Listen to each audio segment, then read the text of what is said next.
idea what's coming. I can't wait to see their faces when they get to their first location. Are all 60 of you guys ready to start Sand Season 2? Survive and never die? Alright, hop in the helicopter and I'll send you to the exciting first location for our first challenge.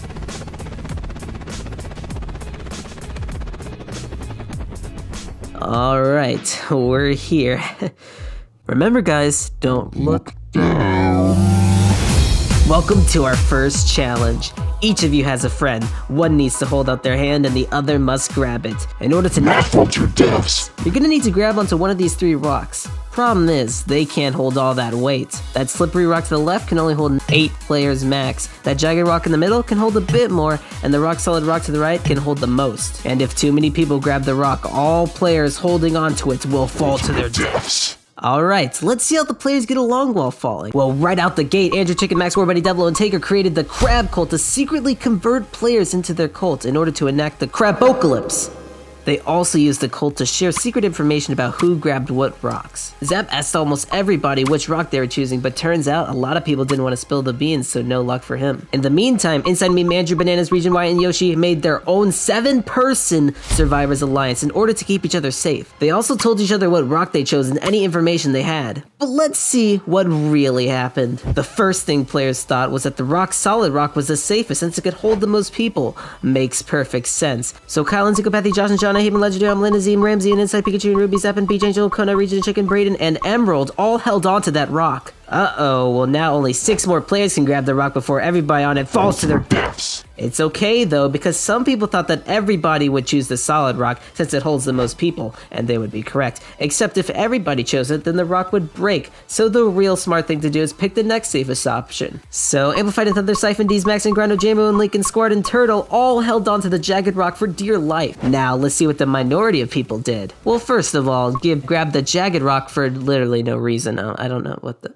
frick they were doing. But Crab, Devilo, and Yoshi, and Meme, and Butter all held onto the slippery rock because they thought nobody would have the guts to go on it. Well, they better hope 4 more people don't have those guts. Massrock 9 and Bananas just chose the slippery rock because at the time it held 9 players and was technically the 9 rock. And of course, Massrock 9's name has 9 rock in it. Pretty hilarious joke to pull on the brink of death. Andrew actually heard from his Survivor Alliance that I mentioned earlier that lots of players were going to choose the jagged rock, so they convinced Noel to go along with their plan to hold onto the rock solid rock. Finally, a few people thought that nobody would go on the rock solid rock because everybody would just think it's the obvious choice.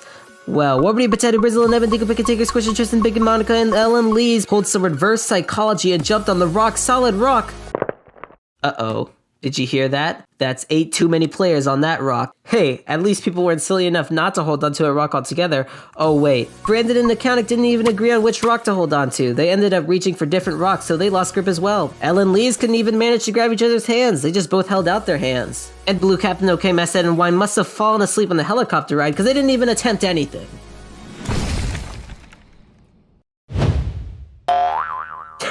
They so fell for it, oh my gosh. Oh, I got them good.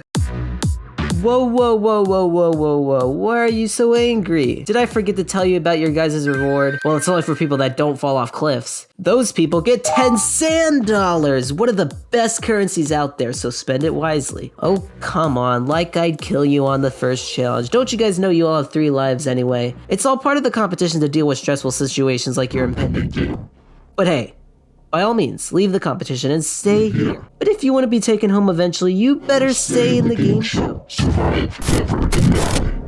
Okay everybody, get back in the helicopter. We're going to our second location for round 2. For those of you who actually held on to your rocks, you can use those sand dollars to buy something in the helicopter shop. Isn't that fun? I'd advise you to make some allies now before it's too late, so get chatting too. And so they did. Let's see how the players reacted to this challenge. First, Andrew is instantly paranoid that his friend for the challenge, Noel West, was plotting against him. Andrew thinks Noel purposely chose the wrong rock to make sure they fell. What they don't even realize is that it's impossible for your friend to be your target. Oh, did I mention I gave every player their own unique target? Yeah, every player must eliminate another one by a certain point. Otherwise, I'll take a life off them for letting them live. You know, just to add some spice. Meanwhile, the Crab Cult gets to work on converting people. Chicken secretly convinces Josh to convert into a member of the Crab Cult and join their alliance. He's excited to help inciting the Crabocalypse.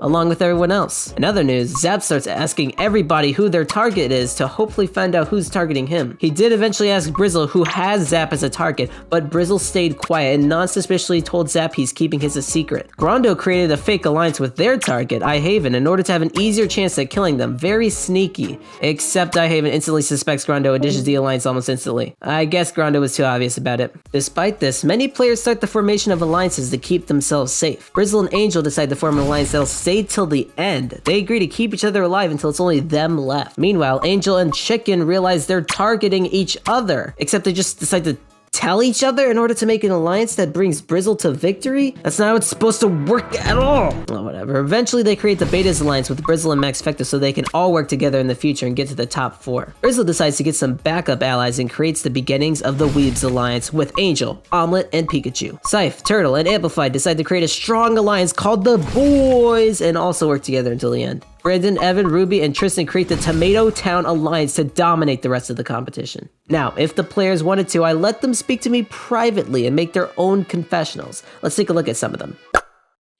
Meeb secretly told me he's gonna try and backstab someone in the Survivors Alliance, but he doesn't know when. Insight told me they got their friend Jammo as a target and are really sad about it. However, they said they're gonna make an alliance with them anyways. They also thought that the Survivors Alliance were gonna get backstabbed soon since it's filled with Survivor players. Crabdello told me they're gonna pretend to be as trustworthy as possible so that they can trick the other players as much as possible for the rest of the season. Brizzle said to me that he trusts the people in his Betas Alliance, Angel especially, and that he created the Weeb Alliance to help build trust among people outside of his primary one. So clearly we're off to a great start for this season. These players have no idea what's coming. But I've noticed something strange going on with the players.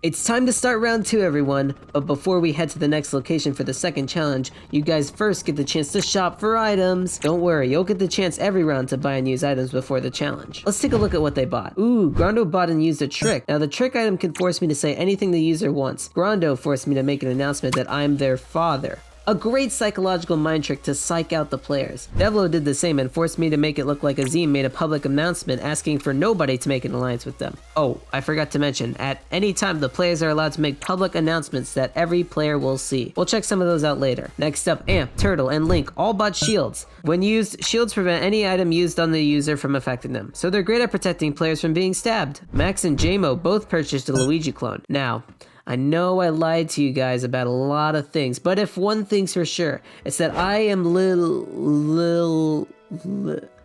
I am only a clone of that evil little Luigi guy from last season. My name's irrelevant. The point is, there are other clones like me, and if you purchase one, you'll get a special advantage in an upcoming challenge when you use it. Finally, Tristan bought the Fair Game item, which stops the use of any challenge items in a challenge.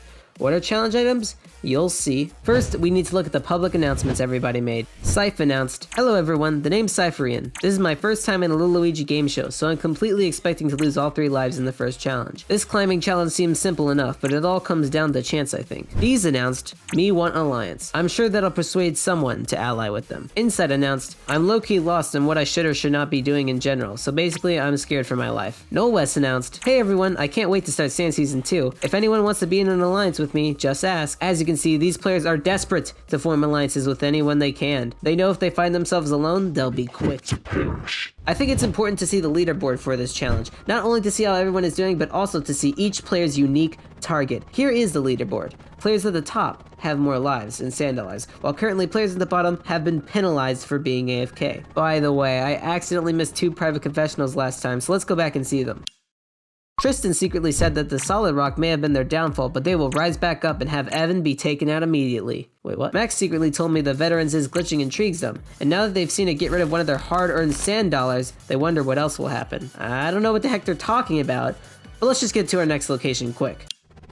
Welcome to the Wild West. I've split you all into 4 teams of different colors. Before anything happens, each team needs to assign themselves a bounty of 1, 3, 7, or 12 sand dollars. Then your teams will need to choose another team to shoot with this gun. That's right, you'll get to shoot and assassinate a team of your choice to get their bounty.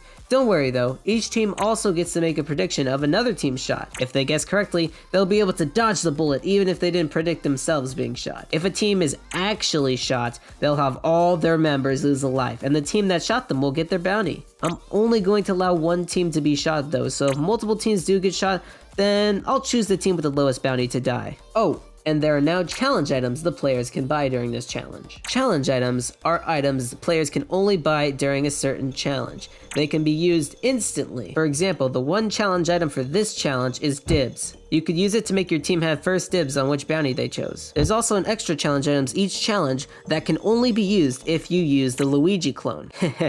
It's time for our first casualty, but first, let's see how the teams pick their own bounties. Emerald and Angel both tell their team, Yellow, that they shouldn't pick the $12 bounty because it makes them a target, as people will want to get the high bounty by shooting them. In the Red Team's secret chat, Scythe thinks their team should pick the $12 bounty, so they'll win any ties by having the highest bounty. I should mention that if multiple teams shoot the same person, the team with the highest bounty is the only team that'll receive the bounty. Max realizes if their team, Blue, picks the $7 bounty while they shoot the $12 bounty team, then they'll still win any tie against other teams shooting them since the 12 team can't shoot themselves. Brizzle tells the same thing to their team Green, but some people end up still wanting the highest bounty. Then the bounties were set in stone. The Blue team got first pick and chose the $7 bounty because of Max's reasoning. The Yellow team picked next and chose the $3 bounty because they didn't want to be targeted for having a high bounty, but also didn't want the lowest bounty. The Green team were forced to pick the $12 bounty since Blue took the $7 one. That means the Red team was stuck with the $1 bounty. Now for the teams to choose who to shoot and predict another team's shot. First, Tristan notices everyone in their Tomato Town alliance is on a different team. They decide to target the Yellow team, which none of them are in. Meanwhile, the Betas realizes the only team they're not in is Red, so they should try to target them. In the confessional room, Brizzle told me that the Betas alliance is already starting out really strong. They're glad that they have an enemy team who doesn't have any of them in it, but unfortunately, Brayden from their Weaves alliance is in that Red team and they'll have to take the hit. Tristan tries convincing their team, Blue, to shoot Yellow because it's a color that doesn't pop. They also say that they know players from the Red and Green team who have targets in Yellow. This is a lie. However, Max falsely claims they heard that every other team is shooting Red, so they should just go along with everyone to be safe. Max tells the Betas alliance that Tristan is claiming people from the Green team want to shoot Yellow. Chicken, who is from that team, confirms this is false. Max then goes on to falsely tell their team that 4 people from the Green team said they were going to attack Red. This convinces their team to shoot Red. Tristan goes and tells Tomato Town that their team is definitely shooting Red, so he tells Evan, who's on that team, to tell their team to predict the shot in order to save themselves. Evan does exactly that and everyone ignores him. Meanwhile, Max tells Gibbs, in the very trustworthy alliance, that there's a guy on his team that said Green was going to attack Yellow. That guy is Tristan. They also said that it looks like every team is shooting Red, so they should do it too. Gib then goes on to tell the Green team this. However, they think that the team should attack another team instead. Ruby, who's from the Tomato Town, joins in to say they should attack Yellow instead. Gib then starts thinking there's a spy in their team. Gib then shares with the team what Max told them in the very trustworthy alliance and is suspicious of Ruby. Masterark9 joins in and says they shouldn't shoot Red at all because if everybody shoots Red, then Red will easily be able to predict that and they'll be totally safe. They also suspect that Zap is the spy since he's been leaking information in the past seasons as well. Meanwhile, Zap is AFK. Some of the Green team members are persuaded by Masterark's genius plan and want to shoot the Blue team to get the highest bounty instead of Red. Masterark then tries to make a deal with Max privately to have both of their teams predict that they shoot each other and then actually do it so that they become 100% safe and dodge each other's bullets. Max doesn't want to do it because he really wants to shoot Red though. They try convincing Masterark that everybody shooting the Red team while predicting that Red will shoot them is the best option, and Masterark is convinced. Masterark tells everyone in their team and the members are convinced to shoot Red instead. Meanwhile, Red is completely clueless as to what's going on and becomes very quiet. Once again, Evan tries to warn the Red team that Blue is going to shoot them, but no one cares. Rumors start spreading around that all the teams are planning to shoot Red. Andrew tells Devilo in a secret alliance that everybody's shooting Red, and Jamo tells Link the same thing in their secret alliance. Not to mention Max saying it in the very trustworthy alliance. The Red team starts to realize they're being shot at, so they get their team to predict either Green or Blue to shoot them. Max now knows for certain that Green is shooting Red, so as long as they predict Red or Yellow shooting them correctly, they'll be safe from Eddie's shot. Tristan argues that they should shoot Green since they know that they're not predicting it. John agrees and yells at everyone to shoot Green instead of Red. Omelette, who's in the Blue team, tells the Weaves that the Blue team is now choosing to shoot the Green team since they know Brizzle's on that team. Max tells the Betas the same thing to warn Brizzle. So Brizzle pings everyone in the green team and says to predict that blue will shoot them. Max goes to tell the blue team that uh-oh, someone spilled the beans and now green team knows about their plan. Meanwhile, Link suggests that the red team should fake accidentally saying they're going to shoot the blue team in public. Azim doesn't, and they decide to shoot green instead to get a higher bounty. Tristan then makes an alliance with Max and Omelette, who are also on the blue team. They all decide to bluff and say that they're not shooting the green team in their chat while actually doing so. That way anybody leaking the information in that chat has no idea. Except he told us of the 2 people that were letting out the information. But Max goes along with it and tells Brizzle that the blue team is now shooting red again. And then, oh, time's up. It's time for the showdown. Which team was able to predict correctly and which unlucky one will get shot? Make a prediction in the comments below. I'm curious to see your guesses. The green team went with the shoot red plan and indeed shot them. However, the blue and yellow team thought red would easily predict that teams were shooting them, and they both went for the highest bounty, green. Finally, the red team shot the yellow team because their bounty was the lowest out of all the teams they could shoot. They realized that their shot would take precedence if the other teams went for higher bounties because of the tie rule. The red team predicted that green would shoot them, and they were correct, so they're saved from green's bullet. The green team predicted that red would shoot them, and they were incorrect. They're not doomed yet though. If the yellow team is successfully shot, they'll take the bullet instead since they have a lower bounty. Well, let's see. The yellow team predicted blue would shoot red, and they were wrong because blue didn't go with the plan. They are successfully shot by red of all teams. All the players on the yellow team lose a life. All players on the red team receive their bounty of 3 sand dollars. The red team was actually the only team who ended up predicting his shot correctly. The blue and yellow team were so paranoid that they stopped predicting red would shoot them, giving red all the power. The Beta's alliance ended up not getting what they wanted, while the Tomato Town were able to save their alliance members. Ah, wasn't that fun? Well, let's all go back to the helicopter so we can discuss what happened together. In the confessional room, Max said that they feel awful. They did want to shoot red, but they couldn't stop their own team. They didn't want to push their luck and stop when they already seemed bossy. They said that they're sorry for lying to the green team. Well, sorry doesn't stop the emotional damage that the green team took from this. Max told the trustworthy alliance that Inside has clearly been untrustworthy, so they should remove him from the alliance, and they did. Azim and Legendary revealed to every player that red team predicted blue shooting green and were correct. Massrock 9 asked Max why they lied to them about blue shooting red instead of green. They apologized for lying to Massrock, but Massrock still thinks Max is cringe. Alright, now let's go to the confessional room to see what players are thinking now. Max Fecto said exactly, I need to keep my eye on Tristan. Seeing the way they immediately assumed I was being passive-aggressive while I was trying to ensure our team is safe makes me fear that we'll have another Andrew case in our hands in the future. I feel ashamed. Challenge 2 and I'm already lying and micromanaging all over the place. On another note, I should watch out for Inside. I was wrong about Tristan, he was just having a bad day. But I think Inside really has ulterior motives if he was able to portray his own team despite the risk. Brizzle said they're not sure if they want to tell the Betas about their Weebs alliance. They said they want to keep their cards close to their chest. They're hoping that they and Angel can guide both the Weebs and the Betas to their shared goals during challenges so they can have control over the game. They also said it'll put them in a good position if they ever need to betray one side. Omelette told me that Weebs is their primary alliance, and they'll try to stick with them as much as possible. They said they're gonna team up with Max, and they'll rely on Brizzle if anything goes wrong with the Weebs. Meme tells me that they're thinking about stabbing themselves just so they don't seem like a threat on the leaderboard. Genius. In other news, some of the players keep complaining about losing sand dollars and not being able to carry items or something. They're probably just going insane from the challenges though, so I wouldn't worry about it at all. Things aren't gonna get any easier. This round, you'll be forced to betray someone in order to survive. Don't think you can stay friendly this whole season. Friendships are going to be broken. But before we start the challenge for round 3 of Sand, you will of course need to go shopping. Things are going to start getting intense for this round, so you better prepare.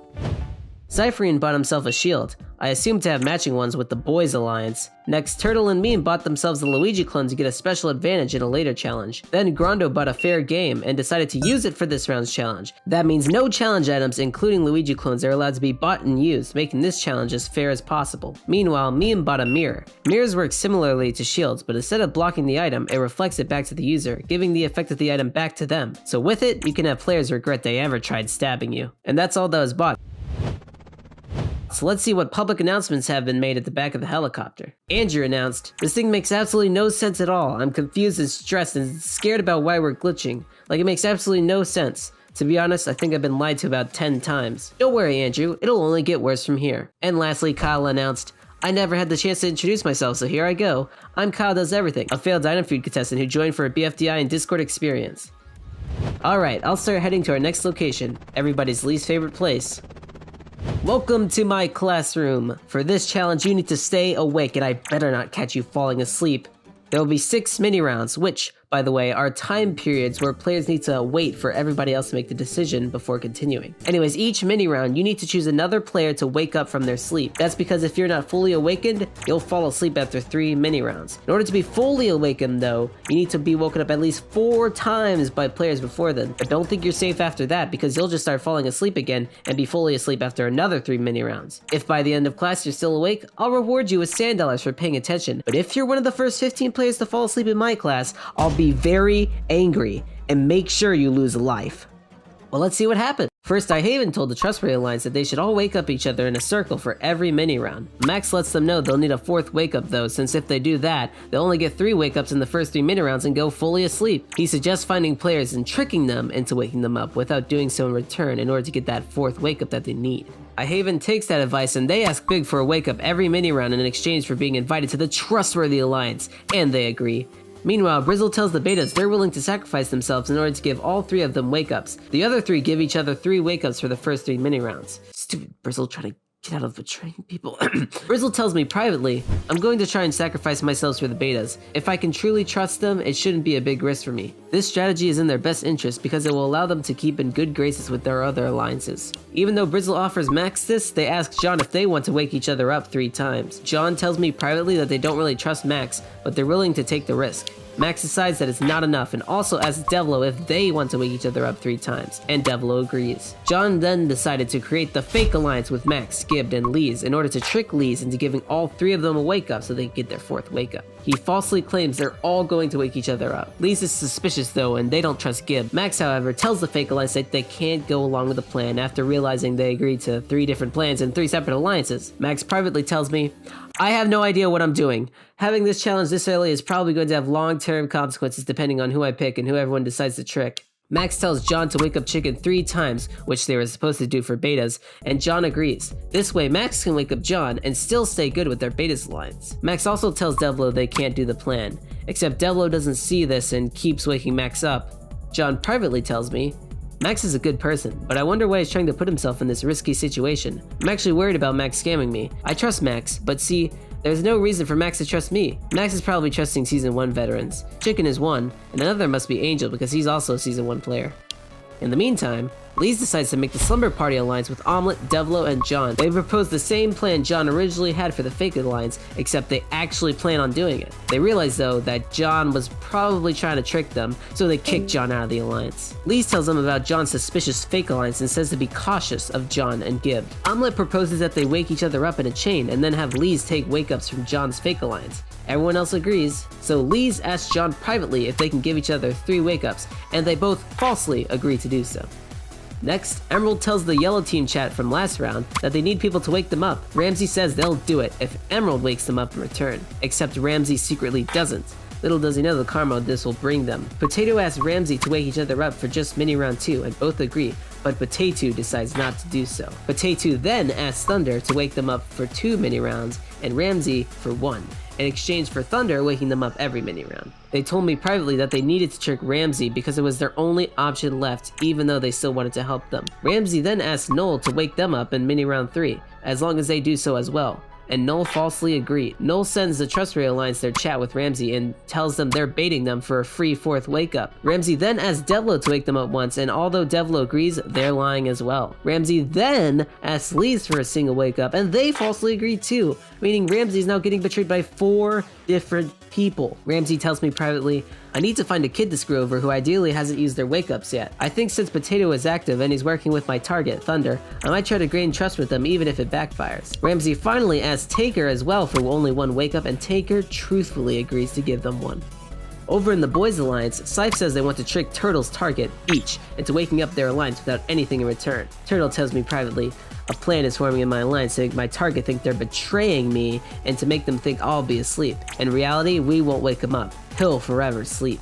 The boys come up with a plan to trick Beach into waking them up by having Scythe claim Turtle is their target to Beach and ask them to make Turtle lose a life. Unfortunately, the boys realize that Beach is AFK, and that's why they've already lost 2 lives. They decide they don't have time to trick someone and sacrifice Turtle in order to fully wake someone else up.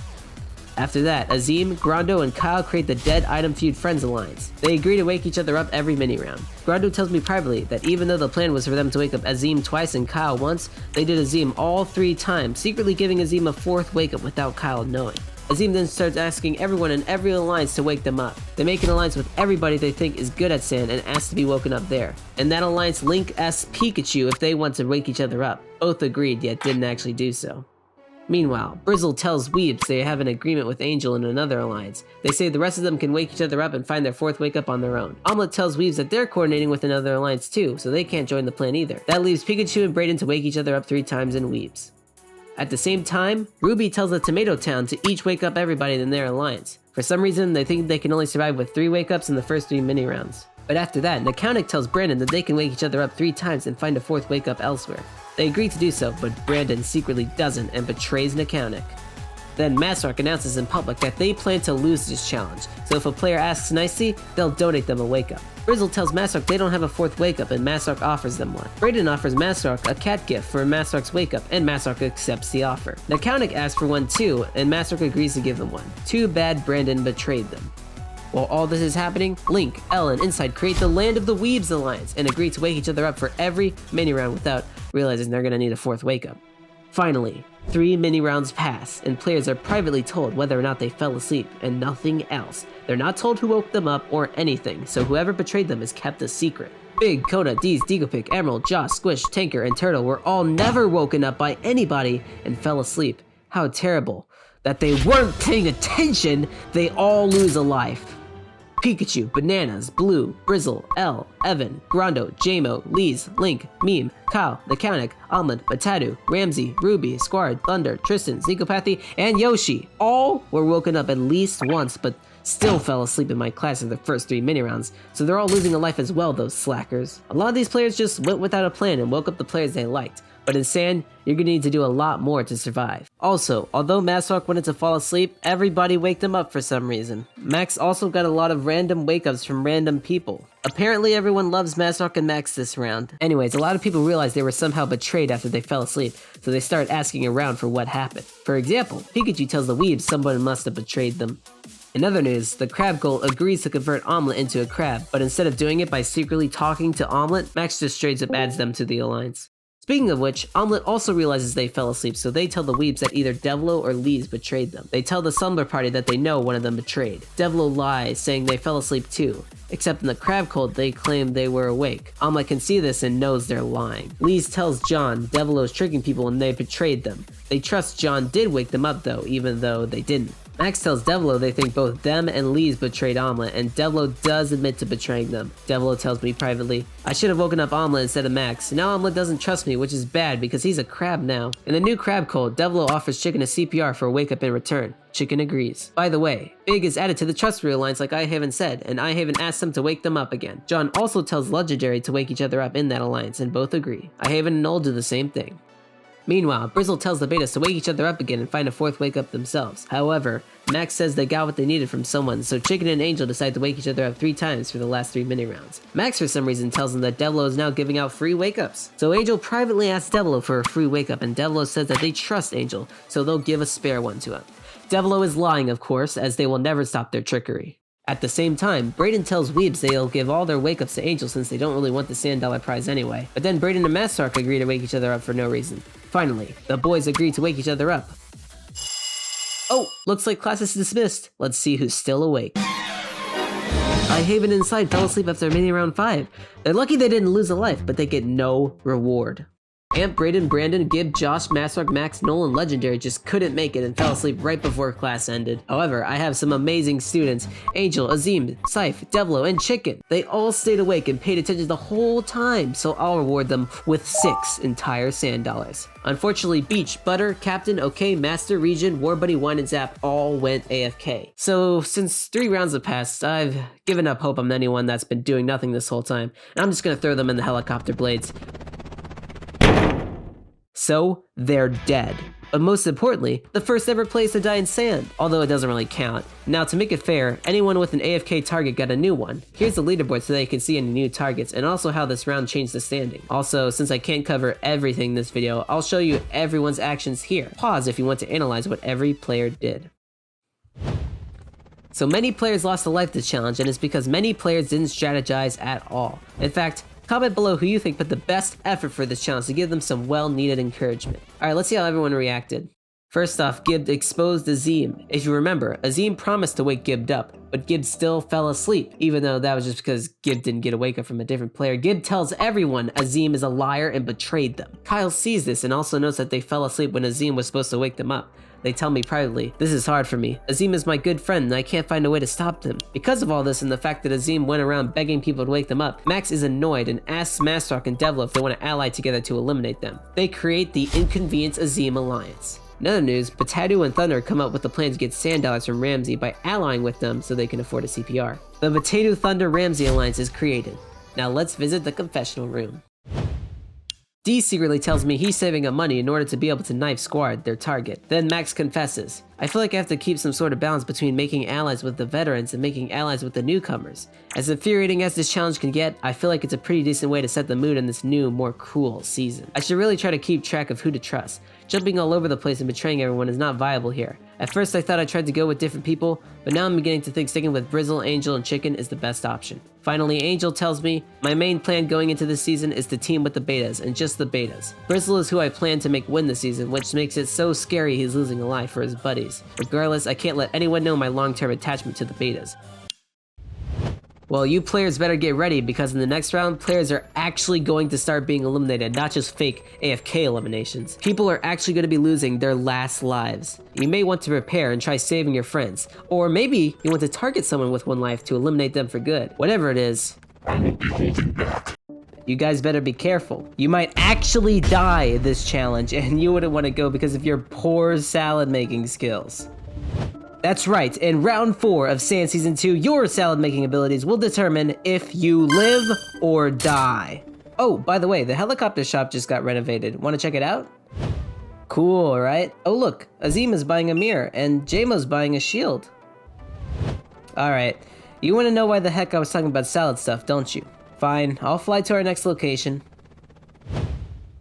This is my ginormous salad bowl that's supposed to contain my delicious salad, but I'm not sure what to put in it. Not to worry, I'll have you guys pick that for me. Each one of you will come up with an ingredient to put in. Then you'll all vote which ingredient sucked the most. The ingredients most voted will be removed from the salad, and the player that suggested that awful item will lose a life for trying to poison me. Some players may even be eliminated entirely. After that, everybody will once again vote an ingredient that does not fit my perfect salad. These items will be removed, leaving only the final perfect ingredients. The players that made those final ingredients will receive sand dollars as a reward for actually contributing to the salad. By the way, there is a challenge item you can buy. It's called Invalidate, and it gets rid of a single vote for your ingredient so that it's less likely to be removed. Okay, let's see what ingredients you guys came up with. You put lettuce, water, Doritos, Caesar, coleslaw, toe jam, hummus, ham, peanuts, a nuke, pretzels, asparagus, caviar, a singularity, tangerines, Cheerios, a single Dorito, lava, soup, cloudberries, an egg, lobster, glass, a girlfriend, almonds, coconut, saladness. They put Azim in there, and Max Fecto. There's a boiled egg, shrimp, spaghetti, cilantro, pfeffer pot test, Parappa the Rapper, Parmesan, a coupon, Legos, Zizanzik, pancetta, a fortune, beryllium, pepitas, robot, season 3 of Sand, in space? And even you are in the salad. Oh my gosh, you guys are amazing at this. I didn't know you were professionals.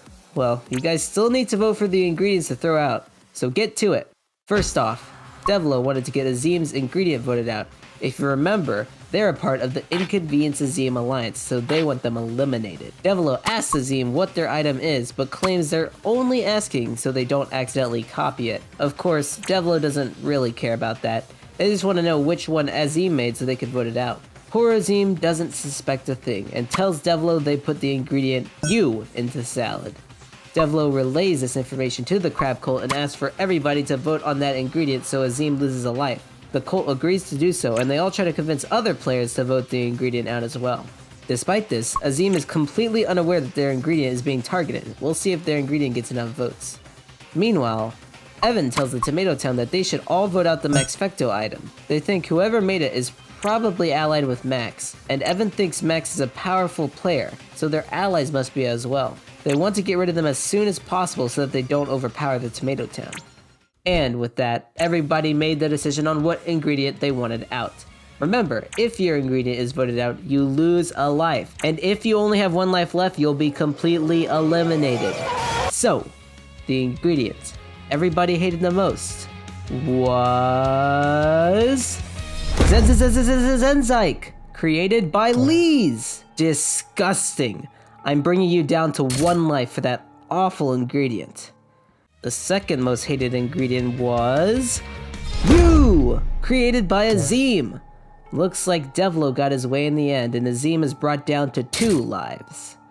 The rest of the ingredients that got thrown out were Nuke, Max Fecto, Water, Toe Jam, Caviar, Hummus, Azim, Coupon, Sand Season 3 in Space, Singularity, Saladness, Girlfriend, Glass, Coconut, Asparagus, Pfeffer, Potass, and Egg. They all, of course, lose a life for practically poisoning me. But, uh-oh, that was one person's last life. That's right. Bananas lost all 3 of their lives because they couldn't come up with a good salad ingredient. They're eliminated from sand. Goodbye, bananas. Have fun in space.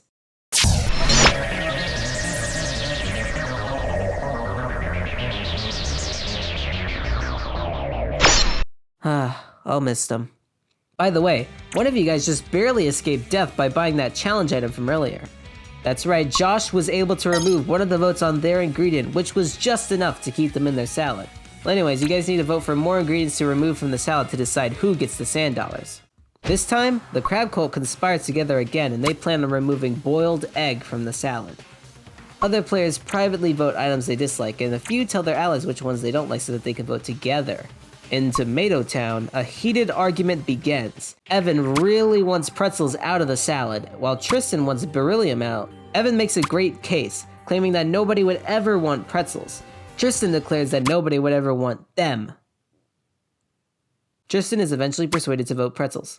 Now, let's see which ingredients are actually going in my delicious salad. You guys all decided that the cloudberries, ham, pretzels, soup, fortune, Dorito, Parappa, lava, Doritos, almond, beryllium, robot, boiled egg, and Lego should all be removed from my salad. So, they're all gone, and the owners of those items won't get any sand dollars. But that means the actual final product was filled with coleslaw, Caesar, lettuce, tangerines, Cheerios, shrimp, Parmesan, pepitas, cilantro, spaghetti, pancetta, lobster, and peanuts. Yum. So, all of you will receive 10 sand dollars for your salad making efforts. Good job, everyone. Oh, and don't think I didn't notice that Beach, Big, Decopict, L, Region, Yoshi, and Zap all refused to put anything in the salad. They're losing a life for that, which, except for Decopic and L, eliminates them all from Sand Season 2. I don't tolerate slacking off, you know. You're all going into space with them.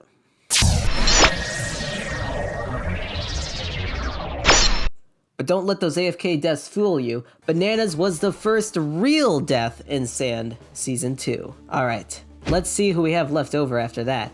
We did just lose 6 players, and we'll definitely lose more in the following rounds, so don't be relieved just yet. Now, our players are planning for future rounds because things are starting to get serious. For example, the Crab Cult decided that they want to enact the Crabocalypse by round 11. Serious business. They want to convert everybody into a crab before they start dying, and they really took control of this challenge so they could actually do it. Now let's see what confessionals our players made. Max tells me, a lot of my friends have lost lives a lot earlier than I thought, which has scary future implications. But on the upside, the newcomers are warming up to me and the other veterans. I might even make an alliance with a few newcomers in the future just to be safe. Then Angel confessed, I'm worried about the Beta's alliance. I feel like we're losing lives fast, and Brizzle, who I want to win, has the least of them all. I can't have them go this early. As you can see, Angel and Max are pretty concerned about Brizzle losing their last life, and they should be. This next challenge is going to be pretty deadly. Attention all contestants. Please stabilize yourself. If you keep switching, you'll send this helicopter crashing crashing down. I said, Welcome to round 5 of Sand Season 2, where 11 players are going to be eliminated in this very room somehow. Now, players, do not make a sound. For now, you're not allowed to talk with your alliances or privately chat with any other players. For this challenge, you're all locked inside this room trying to get these sand dollars.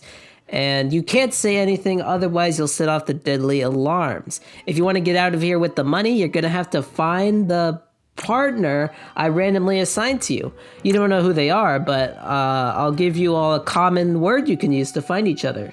You'll come up with another word that relates to this common word, and I'll let each of you announce that single word all at once so you can communicate with your partner. Each of you need to be listening closely for the word that most matches your common word, as your partner will also be saying a word similar to yours. If you and your partner can find each other's words, you'll both escape with the money. However, if you can't, you'll be shocked by the alarm system.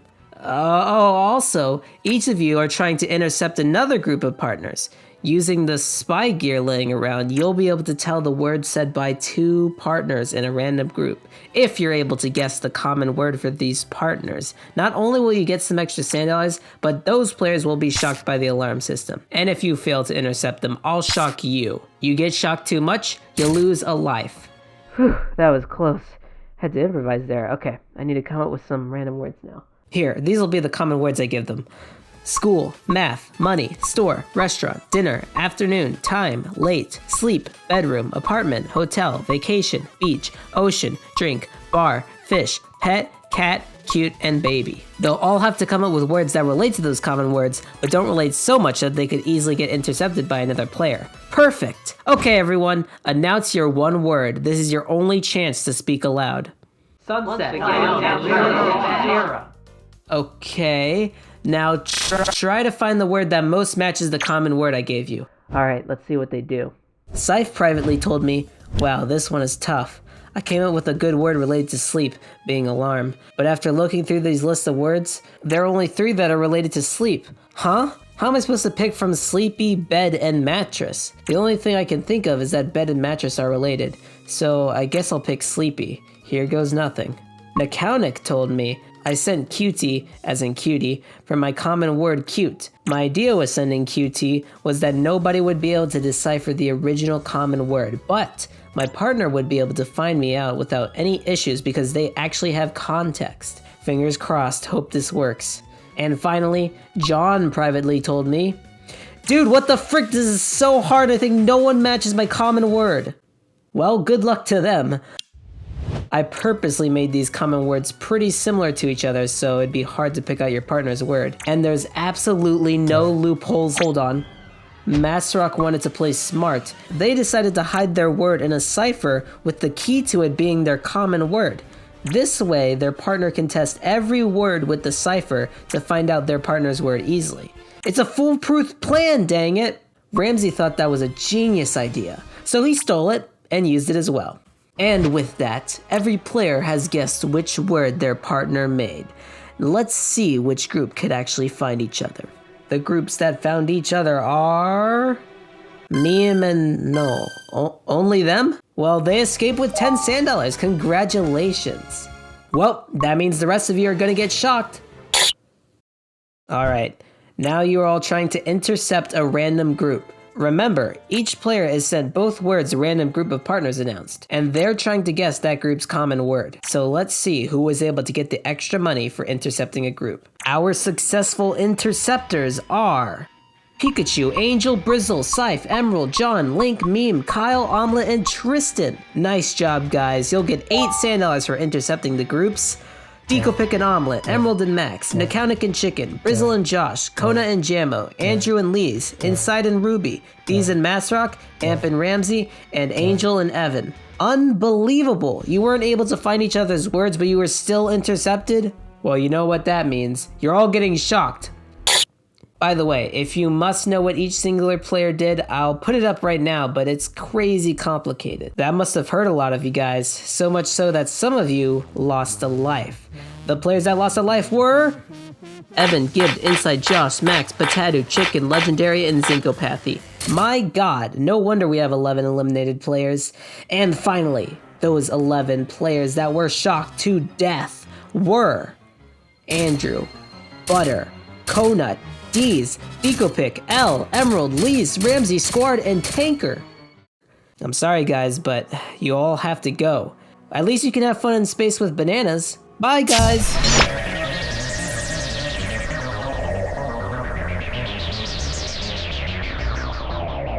What a shame they have to go.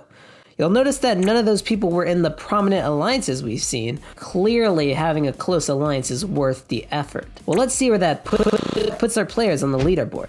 It turns out silence kills in sand, so I'll let you guys talk next time to give you a break.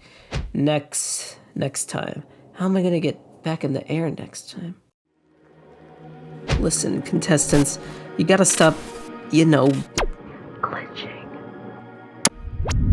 We can't have anyone find out that they probably can't help it either. I'm gonna have to think of something. Welcome to round 6 of Sand Season 2. Before we start, Scythe bought their ally a first aid kit. They instantly used it to heal Turtle so they can keep the Boys Alliance alive. You guys better keep earning those sand allies if you want to afford first aid kits like Mr. Moneybags over here. Anyways, I'm gonna have to find a way to fix this helicopter and stop the original Season 1 contestants from glitching. I got it! I know how I can fix everything.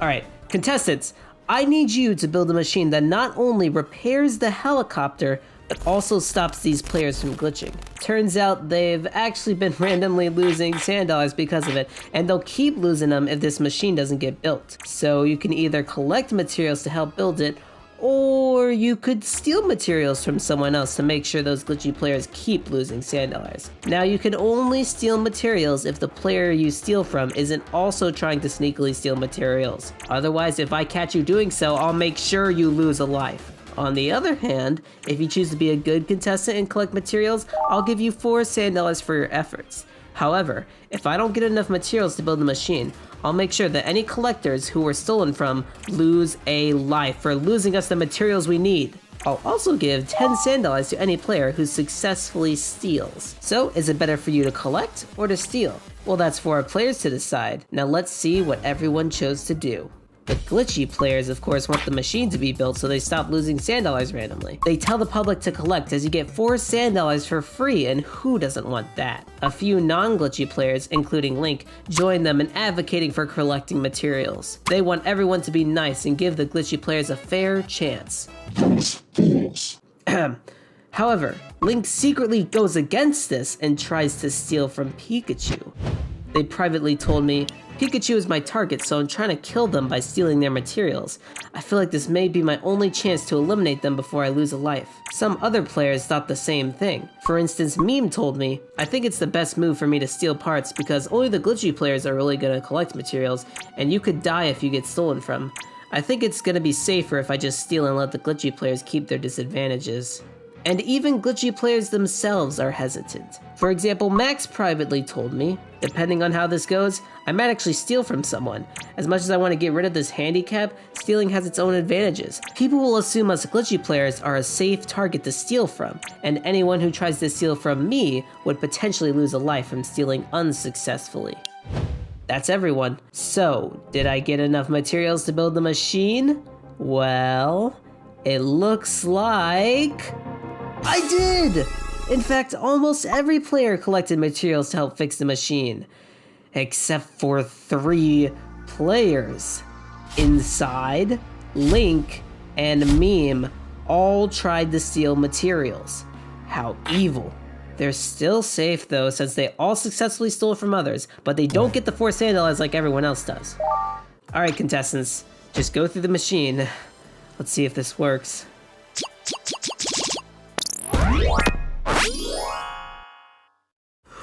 It worked! Angel, Brandon, Brizzle, Devilo, Massrock, Max, Squish, Chicken, and War Bunny all are back to normal again. Perfect. Now nobody has to know about my secret. That you Season 1 veterans are secretly... Duh. I gotta stop that too, but I'm not risking stepping into that machine. Alright, let's... Oh, right, I have to fix the helicopter too. Let's just throw it in as well. Wow, can't believe that worked. Now we can finally get out of here. Okay, let's see how our players reacted to the stealers of this challenge. First, Devlo carefully analyzed the leaderboard to see who dropped in the rankings, because whoever did was probably one of the stealers. They want to make sure they get punished for their evil actions. They tell the public chat they think Josh, Link, Tristan, Blue, and Legendary tried stealing materials and everybody should watch out for their lies. Legendary denies this, but Devlo insists they're lying. Legendary is telling the truth. In fact, Link was the only one in Devlo's accusation that was correct. Yet they are all no longer as trusted as they once were. Now let's go to the confessional room to see what the contestants have planned for the future. Angel says, okay, so the game is extremely volatile right now, so the best way for me to play is safe. It's way more likely for it to backfire and kill me if I try to be risky. I'll attempt my crazy shenanigans when we get to a better number of players. Next, Legendary tells me, I'm probably gonna get eliminated soon, but I'll try to stay alive for as long as I can. I don't have my target eliminated yet, and someone still alive probably is targeting me, so I'm scared. Finally, Max tells me, hey Future Fecto, you're a dumb dummy head and you smell like toothpaste. Go eat a beans, you bean eater. Interesting. Looks like everybody is antsy to get rid of their targets to avoid the punishment coming in a few rounds. Remember, you need to kill your target in the next 3 rounds or else you'll lose a life. Don't forget that someone probably has you as a target as well, so keep your eyes peeled.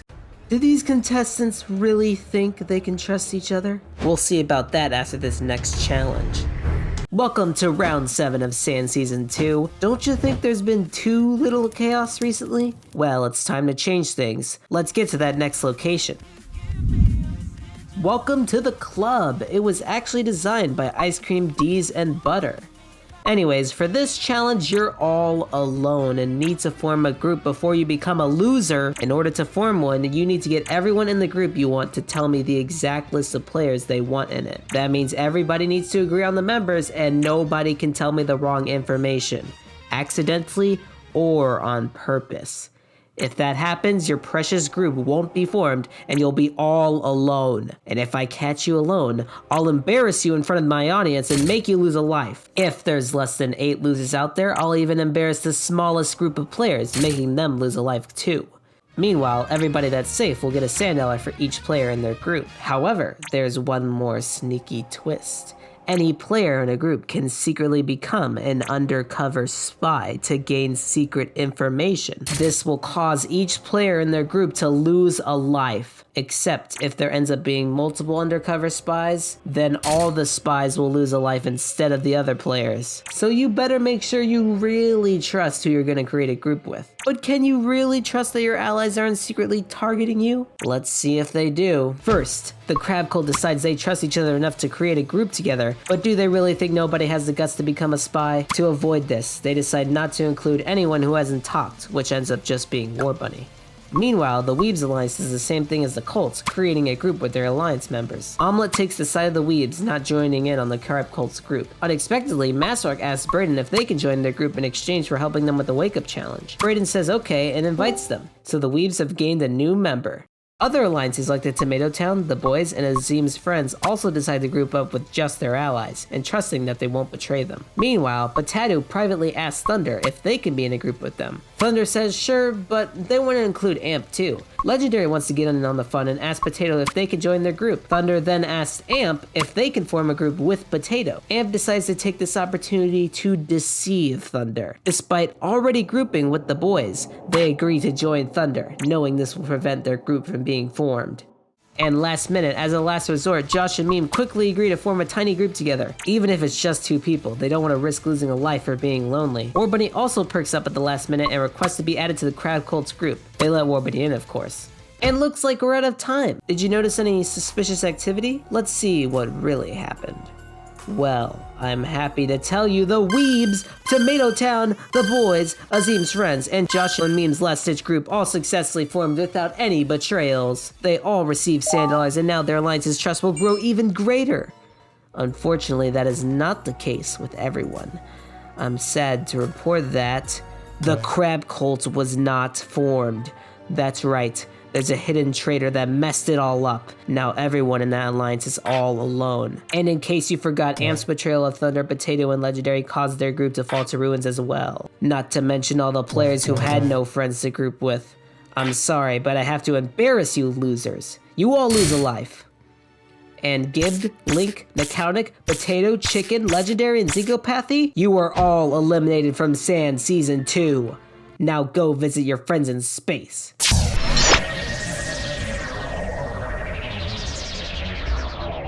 And just so you know, these players have zero idea why they suddenly lost a life. All they could do is speculate who betrayed them. So let's see it. Who could have possibly betrayed the Crab Cult? With the unofficial leader of the Crab Cult dead, the members are on a hunt for the spy that betrayed them, but this breaks apart the alliance. Devil suspects Max was lying all along.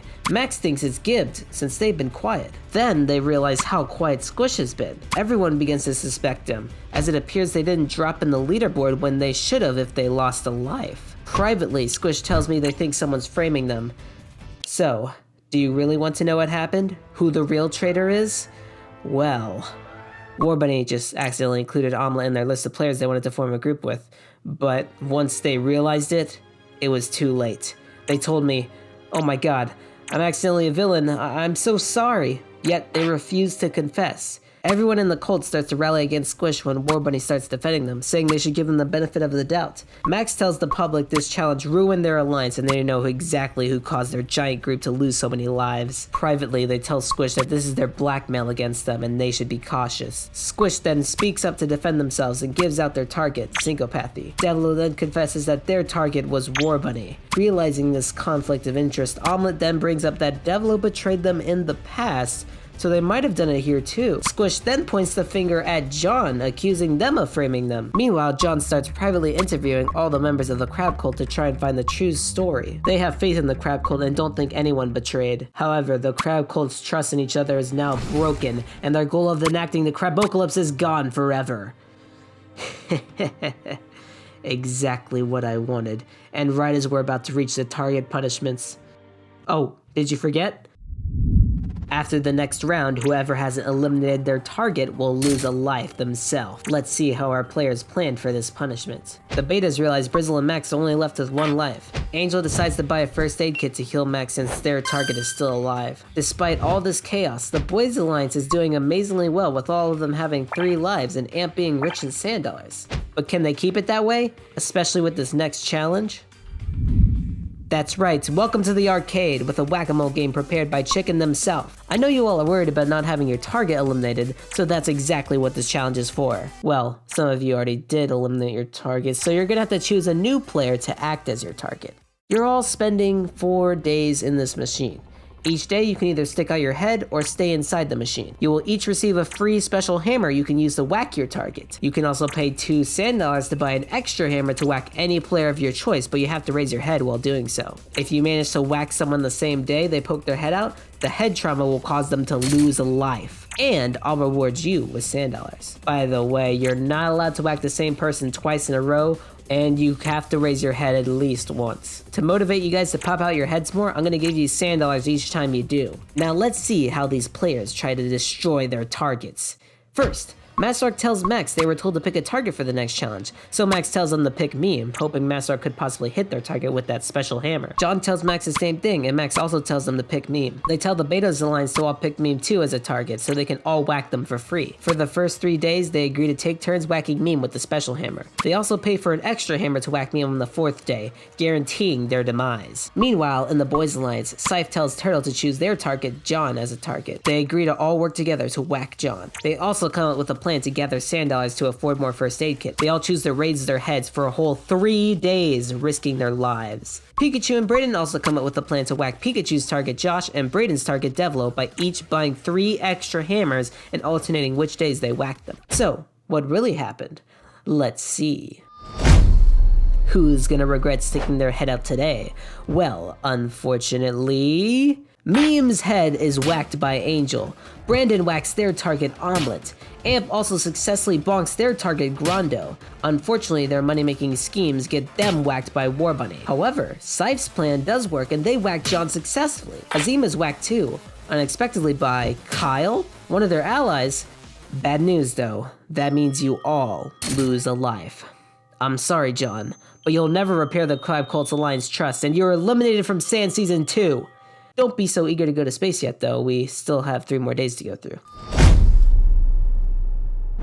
This day, Kyle takes a hammer to Ruby's face just for fun. They don't have them as a target or anything, they're just out for blood. Also, Brayden and Pikachu's plan works as Pikachu deals the final blow to Devilo. There goes another crab, as Devilo is eliminated from Sand Season 2. Huh, everybody's safe. Boring. Finally, Brayden deals the final blow to Josh's head, eliminating them from Sand Season 2. And you might notice Blue and JMO never came out of the machine. I explicitly stated that's not allowed. You're all eliminated from Sand Season 2. All of you, go to space.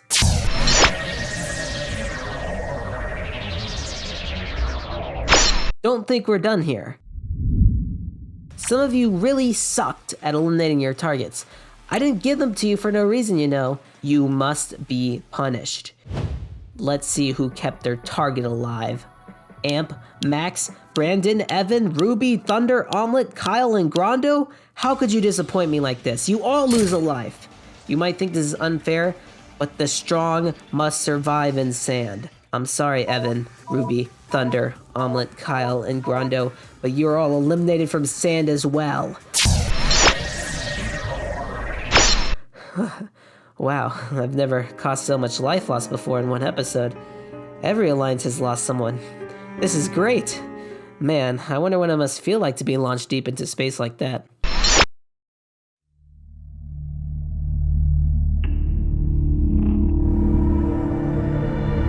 Ugh, what was that feeling? Oh no, am I gonna regret this? What's going on up there?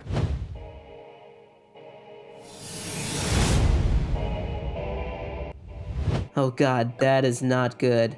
Oh, I know exactly what to do about this.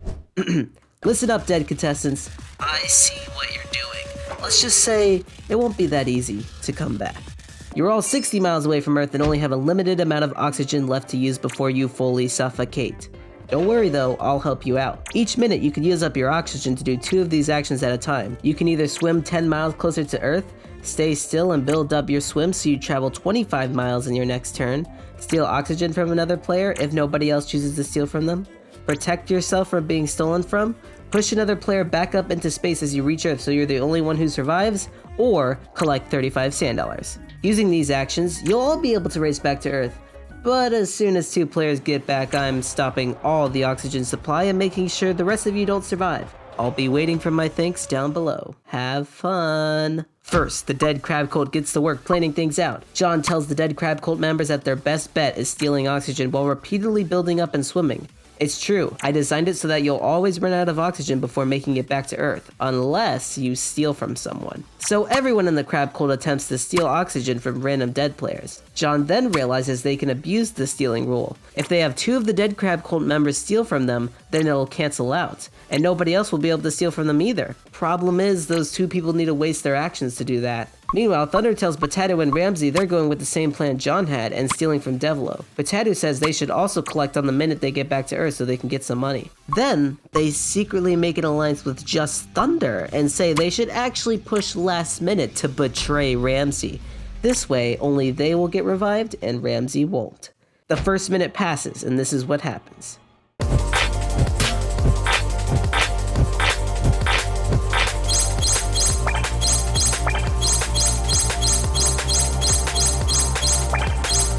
Legendary takes the lead, going the furthest while keeping the most oxygen. Next, Devilo and Gib tell the cult they were stolen from and failed their first steal, so they're very low on oxygen. John realizes there's no way they can get back to Earth at this point. Chicken suggests that they both just sacrifice themselves for him. He uses John's plan and says that they should both steal from him to prevent anyone else from doing so. The second minute passes.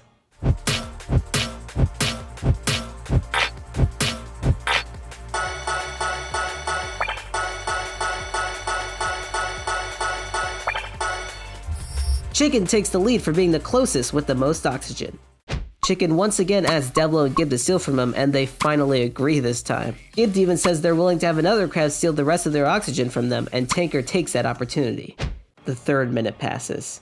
Somehow, without any communication, 5 different players stole from Thunder all at once.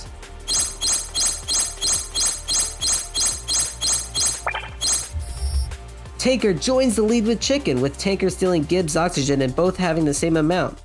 John then tells everyone that all 3 of their steals failed, so they probably won't have enough oxygen to make it. Omelette also lets them know that there's no hope for them, so this time Chicken asks both of them to steal from him. The 4th minute passes.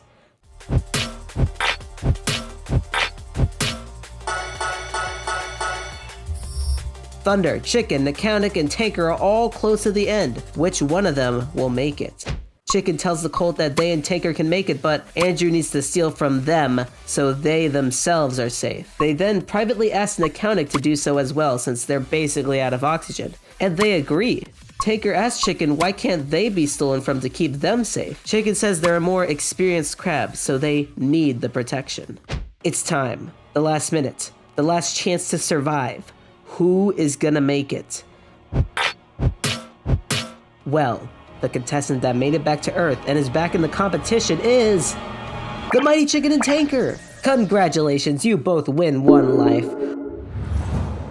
Aren't you so happy to be back in this amazing competition? Don't think You can try to leave. The rest of you guys up there are all losing your oxygen. Have fun finally dying.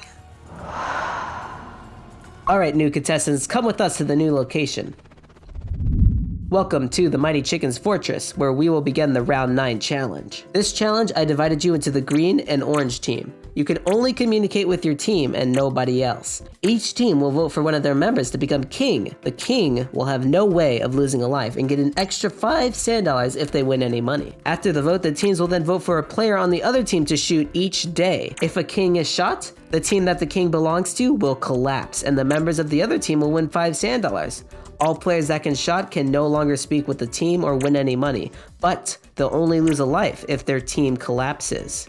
Oh, and one more thing. You can pay 5 sand dollars to spy on the other team's chat, but you won't be able to communicate with anyone at all. You can also pay 3 sand dollars to learn the name of one player on the other team who isn't the king. Now, let's see how our kings were decided. Meme and Azim instantly decide Tanker should become the king since it's unexpected. Hope they don't get any spies. Then Azim quickly comes up with a plan for the green team. They want the majority of their team members to buy betrayal to spy on the other team and see who's their king.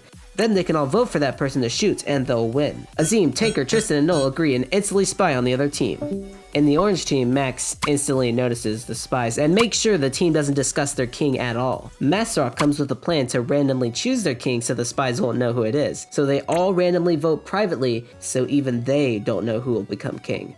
And so the kings were decided. Tanker was voted the king of green team, of course, and Brizzle was voted king of the orange team since all the betas secretly voted for them. Now, let's see how the teams will shoot. The orange team is very careful to make sure their king isn't said in chat, as there's now 4 spies. Brizzle pays 3 sailors to learn that Noel isn't the green team's king, and they tell everyone. Masrock does the same thing and tells everyone Brayden isn't their king either. Max also does that and announces that War Bunny isn't their king as well. With this information, Brizzle and Squish suspect that Azim is their king, since they only have 1 life left, and the green team probably wants to protect them from losing it. Everyone agrees to shoot them. Meanwhile, in the green team, everyone organizes who they're voting for to make sure every person only has 1 vote. This way, the spies can vote for Orange's king with the majority. Now let's see who was shot. On the green team, Azim is shot. Whoopsie, that wasn't the king. On the orange team, Chicken is shot, but they're not a king either. Guess you'll both have to try again. Let's see what they do this time. Brayden realizes the green team spies probably didn't figure out the king. However, they still all decide to shoot randomly because they have no idea who the king is. Meanwhile, in the orange team, Max speculates that Tanker might be their king since they were just revived with 1 life and probably would want to be kept safe. Angel points out that the green team probably shot Chicken because they also thought they made the recently revived player their king. Now, who was shot this time? On the orange team side, Squish is shot, but uh-oh, they're not the king. Well, on the green team side, Tanker is shot. The king is assassinated successfully and King Brizzle survives. Sorry, Azim. That means your team collapses and you lose your last life. You're eliminated from Sand Season 2. Your schemes have cost you greatly. Oh, wait, I can't send you guys into space anymore. Hey, bro, Spaghetti Luigi, get over here. Anyway, you Living Orange Team people get sand dollars, hooray! I know what you guys are thinking. Can we really trust that these dead contestants are really dead now? Why don't we just fly up there and go check for ourselves? See? They're completely dead. Hey guys. What, Ramsey, how about you help me for this next challenge? Welcome to the Planet Plant. You're all divided into the cyan, blue, purple, and pink team. You'll work together with your teammates to manufacture planets to be judged by Ramsey here. Each of you will add one aspect to your team's planet. The team's planet Ramsey likes the most will have all their members win 10 sand dollars, while the one they dislike the most will have all their members lose a life. First, let's have our judge tell us what they want your planets to look like. I want to see planets with interesting and accurate scientific details, like atmosphere, pressure, temperature, and how living beings utilize the condition. I don't want to see anything basic unless there's a really good story behind it. Well, let's see those planets. First, the Cyan team created the planet Oceania Cyanus. It's a crystal blue planet 5 times the size of the Earth that's made of water with a rocky core. On the planet, there's a large cave called the Poseidon's Haven that houses 30% of its population. Because the planet is so large, 18 moons, some having liquid water, found themselves in orbit close to the planet. This causes frequent large churning waves, tropical storms, and whirlpools. The giant sailfish is the most dominant species as their fast top speed allows them to escape predators and natural storms.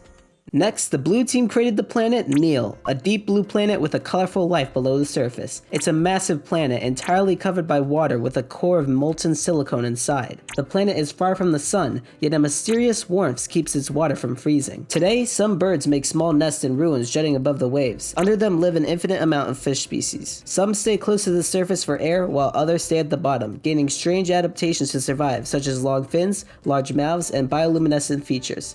Next up, the purple team created the planet Deltritus, a red, orange, or blue-purple planet depending on how close it is to the sun. It's made out of potassium and 3 times the size of the Earth. Its low atmospheric pressure and intense hot-cold cycles create an incredibly volatile weather system of hurricane-force winds, volcanic activity, and firestorms. Those volcanoes produce reddish-purple lava due to its contact with potassium. The planet is primarily occupied by giant worm-like potassium-consuming creatures who've dug their own underground colonies. The planet also has a large ice moon that contributes water to it as it moves closer to the sun. And finally, the pink team created the planet Phosphora, an orange earthy planet named after phosphorus, which the planet is rich in as a result of supernova nucleosynthesis. It's made up of volcanic rocks with many metals and a carbon dioxide atmosphere. The dense atmosphere forces its creatures to adapt. One species is gargantuan in size and can hardly move. They eat mineral matter but rely mostly on another species to give them food. That species is winged and slightly larger than humans. They live high to escape the pressure and don't require oxygen. With their tolerance of low temperatures, they're able to live in space. This allows these creatures to conquer other planets to turn them into mining colonies so they can feed the giant creatures. In return, they sacrifice one of their own every 100 years as they see them as gods. You'll also find Wingscrape Mountain, the planet's highest point. Several creature-made ritual signs where offerings of food are left were built there, despite the danger. Now, here's Ramsey's thoughts. For Detritus, I love the idea that the worms feed off the potassium, and how you took into account that potassium becomes purple when burned. Phosphora is really cool, but the offerings of food and sacrifice between the two creatures throws me off, given one roams the skies and one rules the planet's surface. And though Neil and Oceania Cyanus are similar with their ocean theme, Neil's detailed history of the planet definitely wins me over. So, in first place is the purple team's planet. Congratulations, your team wins 10 sand dollars. In second place, the pink team's planet. In third, the blue team's planet, which means the cyan team is last. Their team all loses a life along with Grondo, Meme, and Null, who didn't fully contribute to their planet. That means Grondo and War Bunny are eliminated from Sand Season 2. Robot, take them away.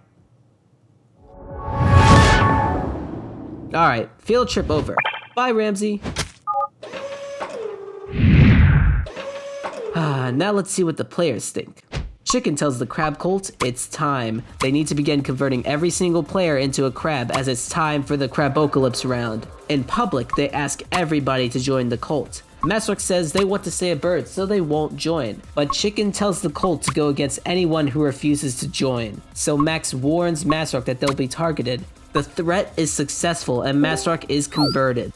The Crabocalypse is coming. The crab god is ready to strike our foes who refuse his gifts, Banishing them into absolute nothingness. Okay, let's calm down, guys. Amp is buying a first aid kit for Scythe, giving them their 3rd life, and Inside buys himself a first aid kit, bringing them up to 2. Now, let's head to our next challenge. We've broken into a bank, but the vault door seems to be locked by a very insecure 4-digit code. If you don't enter the right code, you'll be caught by the police and lose a life. Luckily, 3 contestants found a shady man who told them codes. The first 2 contestants got the correct one, but the last one disrespected them, so they said a fake one. Enter the correct code and you'll get 3 sand dollars plus 1 for every player that gets in. However, the vault can't fit more than 12 players, so if any more get in, everyone in the vault will be caught, while the players outside will run away to safety. Now, let's see how these codes are spread. Scythe tells the code they got to the boys so their allies stay alive. Tristan also tells their main alliance, the Tomato Town, their code, and asks not to share it with anyone else. Right now, Tristan, my book is being written by you. You're the one who decides the conclusion. Man, I sure hope you're right. If not... Next, Inside tells their main ally, Meme, their code. Desperate for a code, Brayden tells the crab cult they'll heal anyone who privately tells them one. Max, who's also desperate, claims they have a code. Scythe sees that and privately tells Max they have a code too, but asks how many allies they have so that it won't spread far. Max tells them and then lies, saying they got their code from some other player. They ask to swap codes and Scythe, successfully deceived, agrees to do so. Max tells Scythe a completely made up code they came up with, and Scythe says their actual one in return. Max then spreads the code to the betas, letting them know they fooled Scythe. Chicken, feeling bad for Taker being all alone, tells them the code too.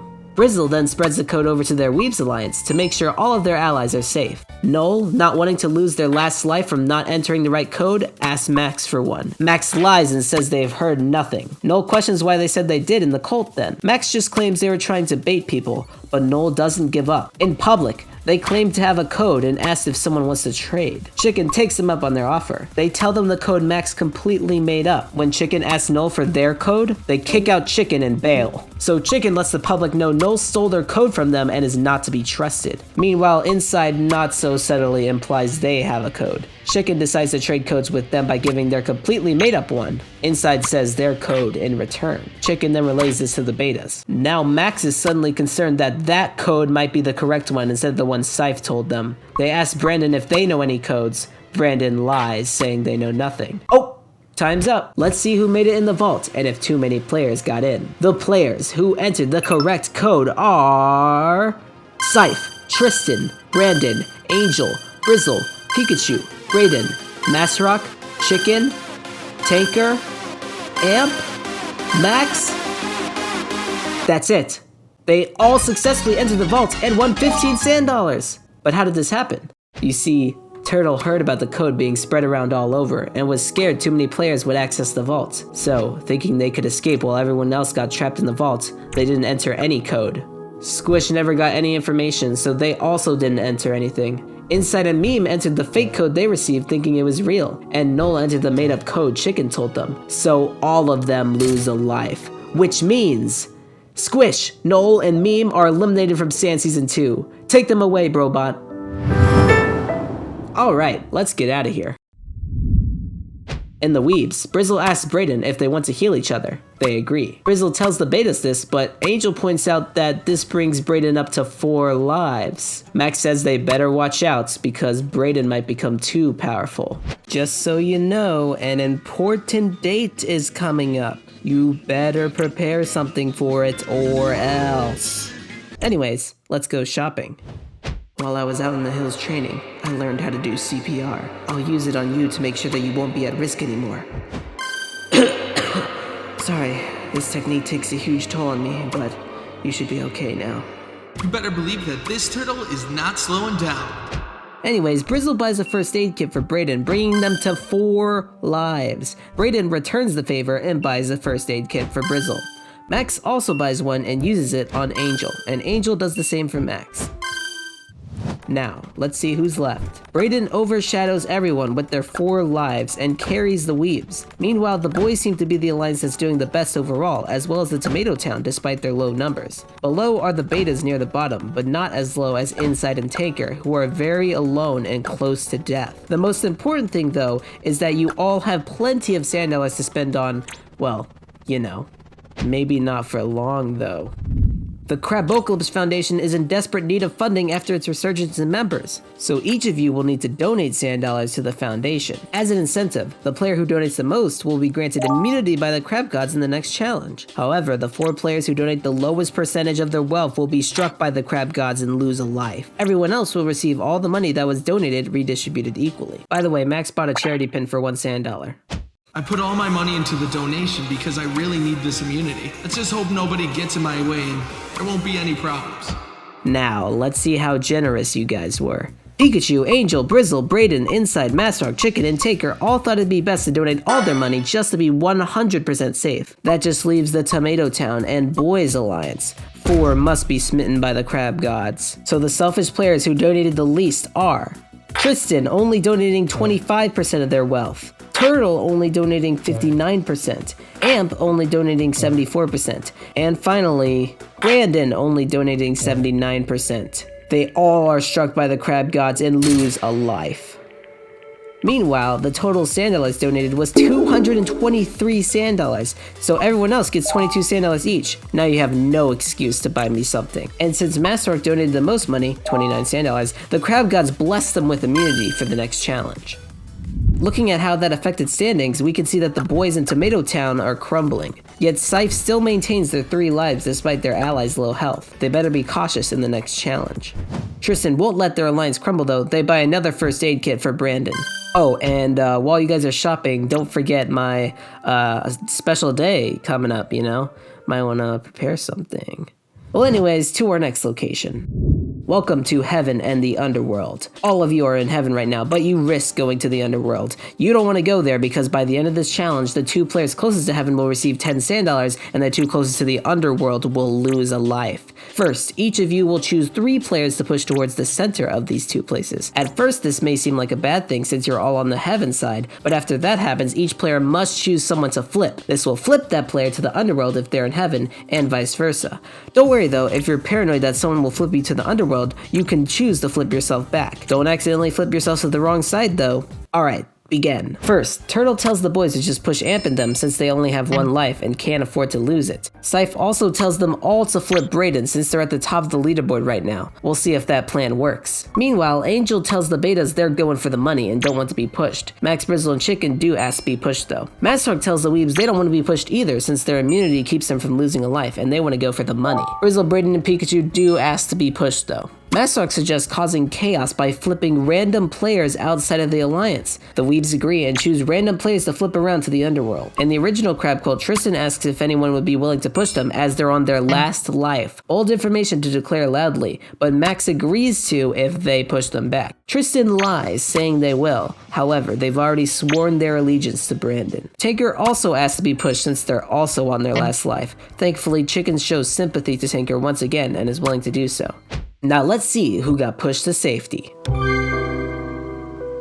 Angel, Inside, Masrock, and Brandon better watch out. Let's see if they got flipped around. Pikachu randomly flips Inside. Angel randomly flips Tinker. Brizzle randomly flips Tristan. But Tristan was paranoid that someone would flip them, so they flipped themselves back up to safety. Brayden flips Turtle, since it's hard for those things to get off their backs. However, Inside also randomly decides to flip Turtle, bringing them back to safety. Brandon randomly flips Scythe, but Masrock flips them as well, making them safe. Tristan, still seeing Max as a threat, flips them. Amp, Scythe, and Turtle all flipped Brayden like they planned to. Except Tanker also saw Brayden at the top of the leaderboard, so they decided to flip them too. Except Max also knew how powerful Brayden was getting, so they flipped them as well. Except Chicken thought the same thing, so they flipped Brayden too. So despite all that, Brayden stays safe. Unfortunately, Brandon was paranoid that someone would flip them to danger, so they flipped themselves down below by accident. That's all the flips, which means Taker, Brandon, and Inside lose a life. That means Tanker and Inside are fully eliminated from Sand Season 2, the only players left without a strong alliance. Take them away, the Spaghetti Luigi. You missed. Why don't you just grab them slow?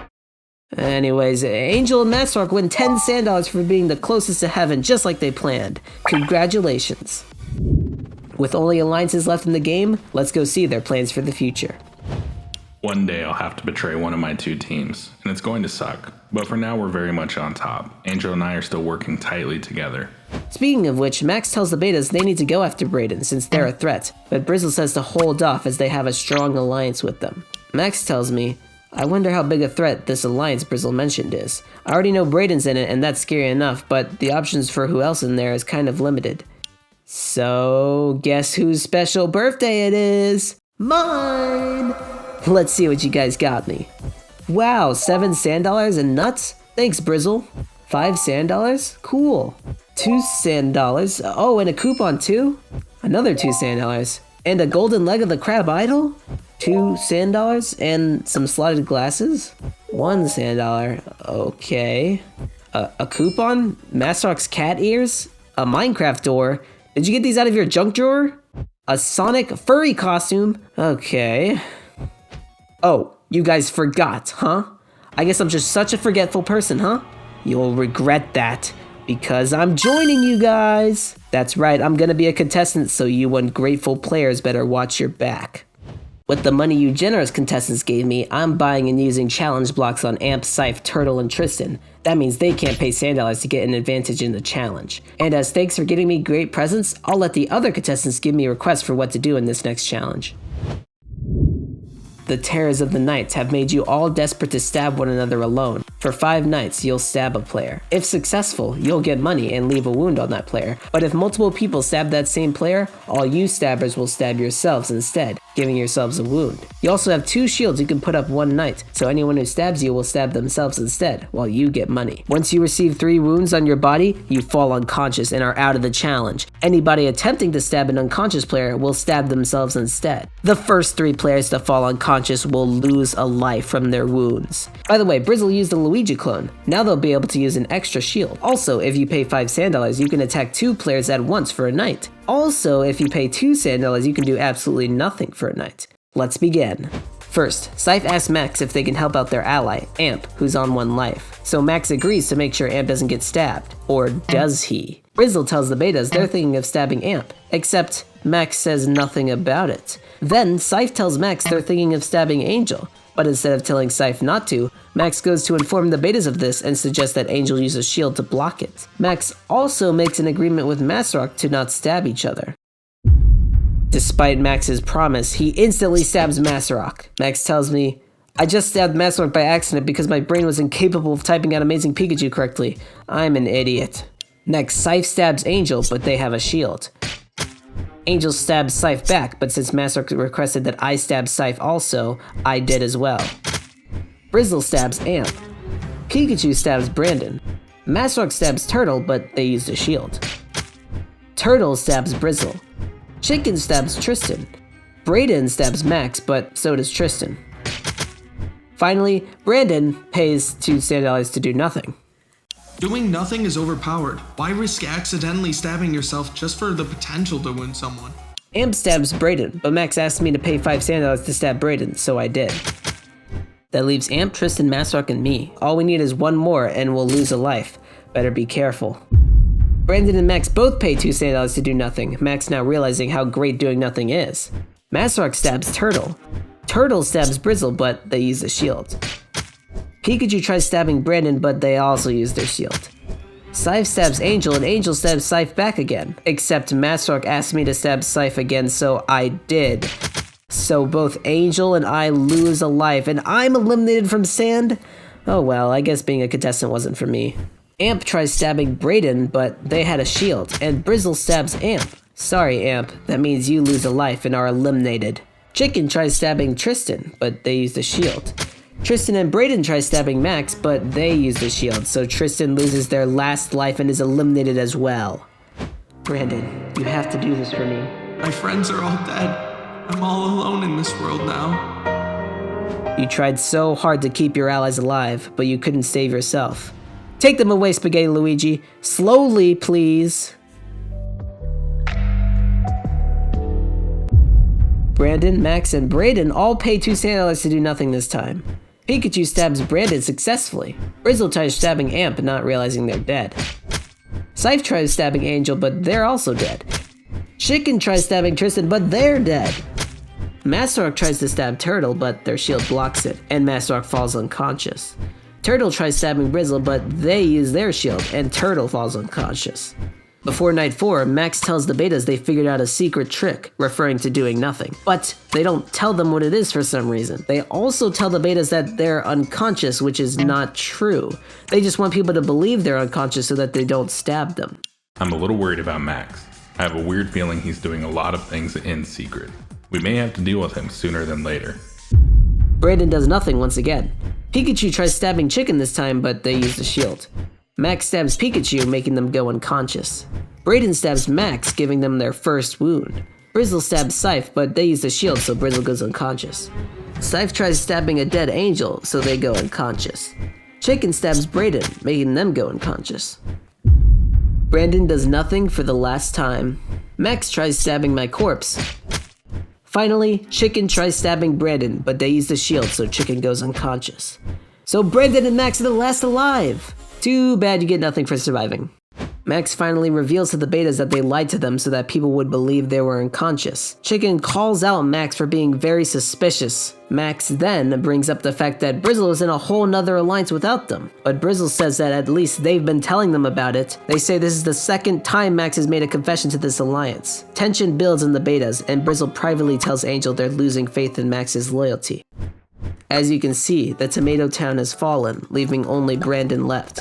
The boys only have Scythe and Turtle left, while the betas and weebs thrive. You'll notice despite everybody constantly targeting Brayden, they still have 4 lives.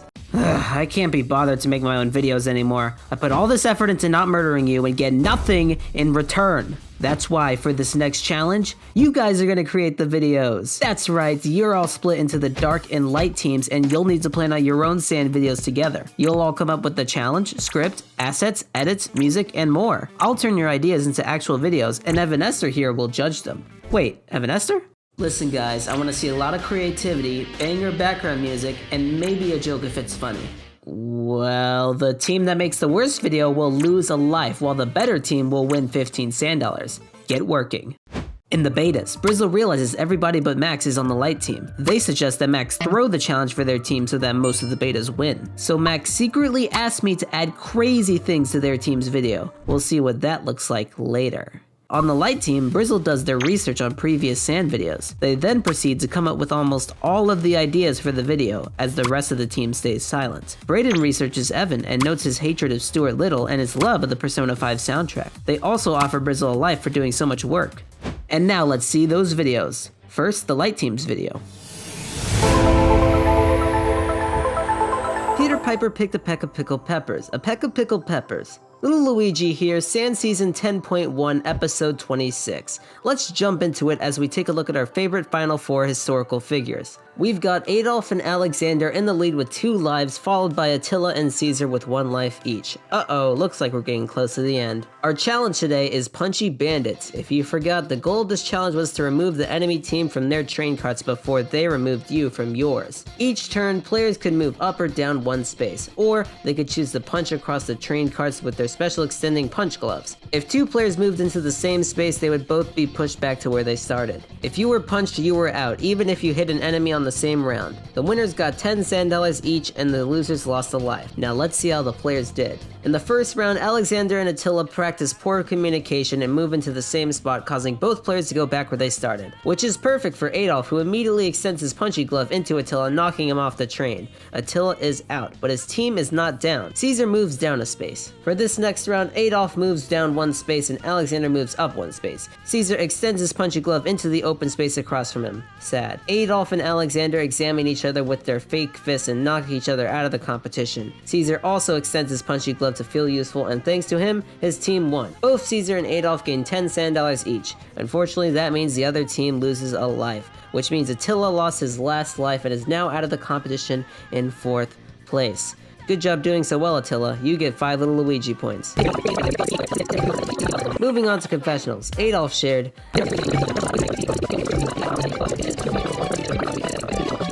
"Hey guys, I think we're not real." Hey, wow, and so that was Alexander's last confessional. Anyways, thanks for watching. Bye! I'll give a good old 7 for being good. Nothing more, nothing less, just good. Now the Dark Team's video, which Max sabotaged.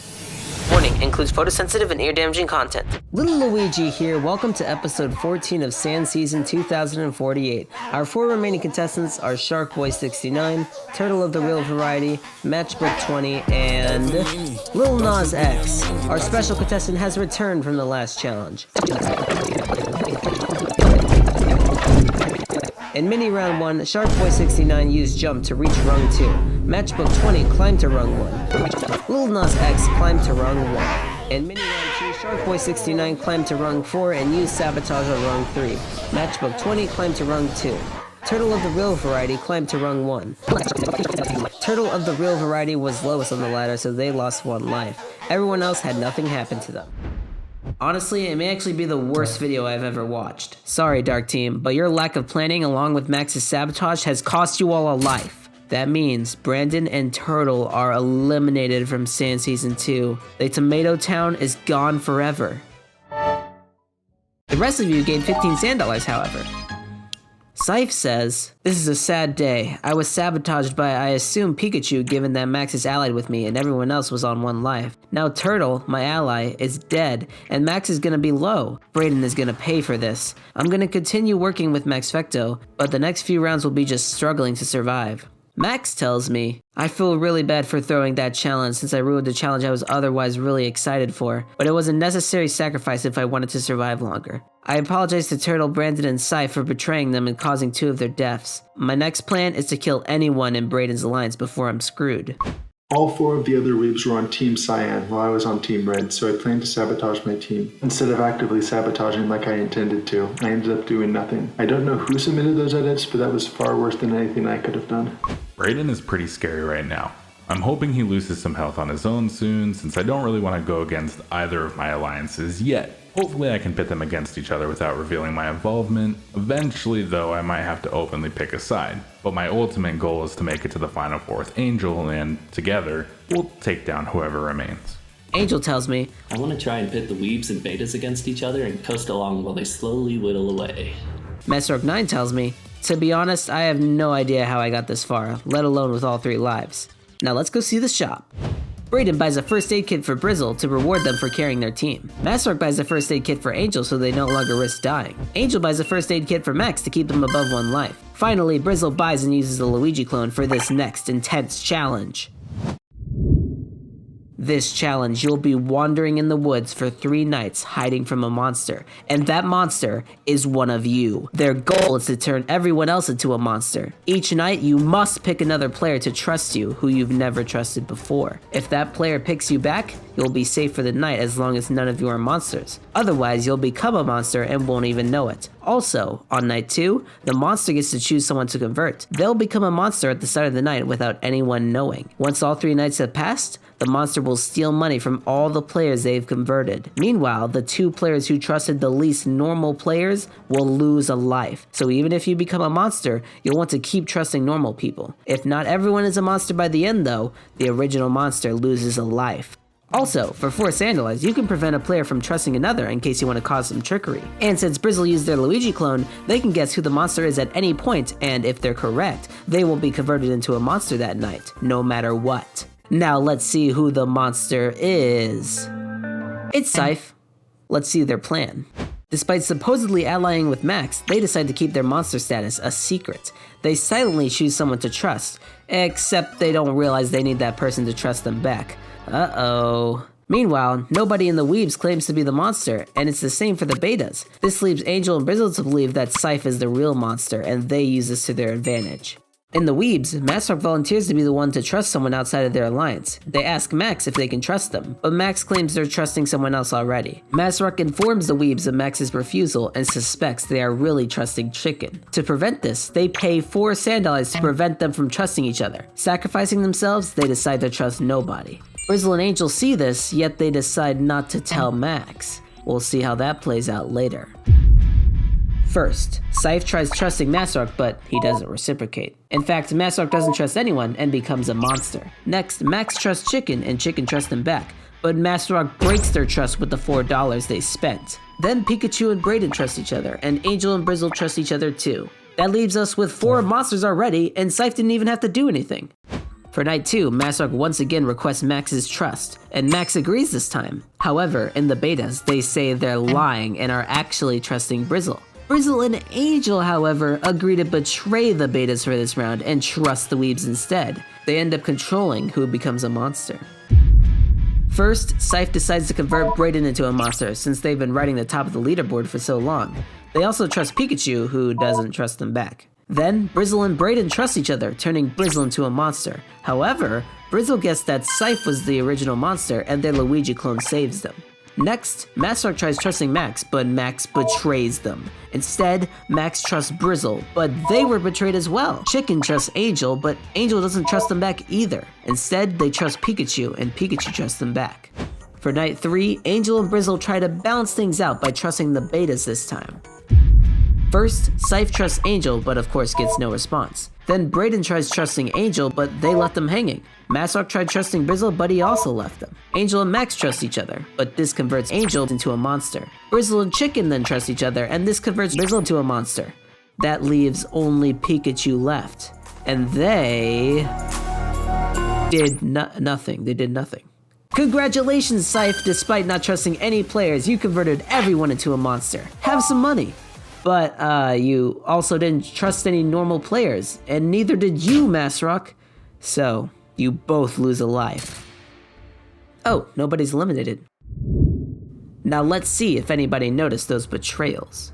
Max tells me, looks like I either got betrayed by one of my allies, or I finally lost it to paranoia. I apparently only trusted one normal player. I'm starting to get very suspicious of Brizzle. In the betas, Max accuses Brizzle of knowing of these shenanigans from the other alliance. He's actually correct this time. Now looking at the leaderboard, we see Scythe brought down to his last life all alone. Meanwhile, the rivalry between the Weebs and betas are starting to emerge, while Angel and Brizzle sit back and watch. Well, next round, I'm giving you guys all the power in the world. You'll be able to cause almost anything to happen with the chaos of wheels.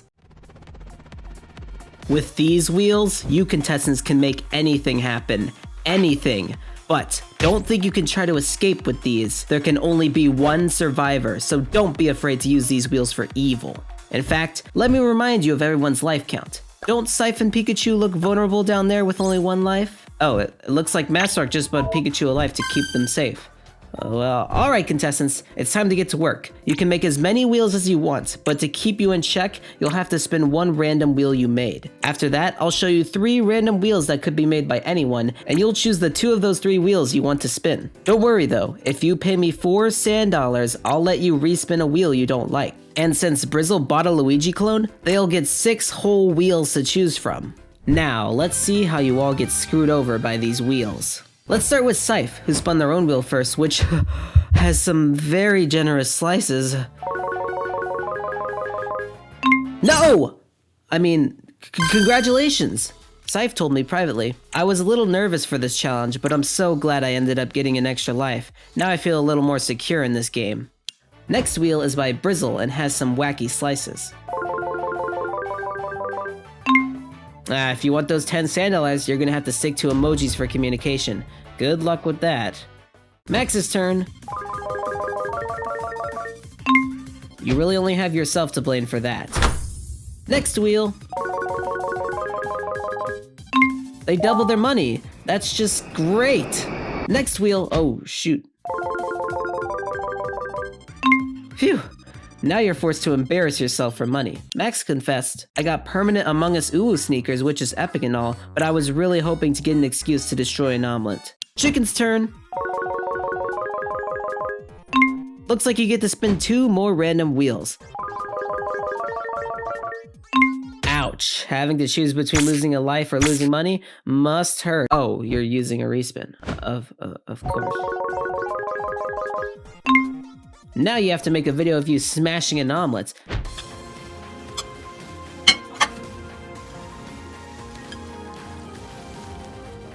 Oh, you made it. And it has 2,000 YouTube views. Fine, I guess you're safe. Now for Brayden's wheel.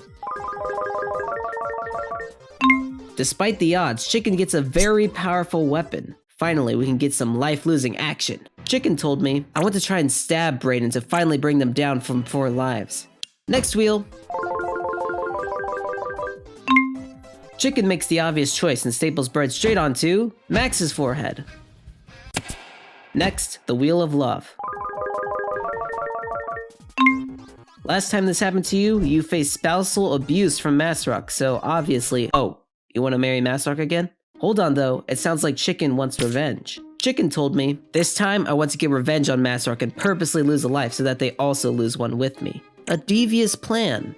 Pikachu's turn. Looks like they'll be forced to speak in emojis along with Scythe. Next, their own wheel. Well, looks like they gotta spin it all again.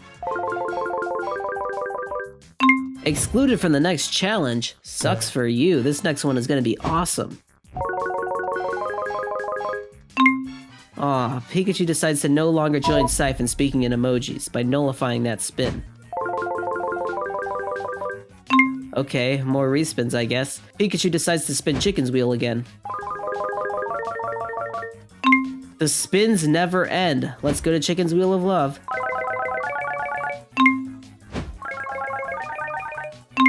Ha!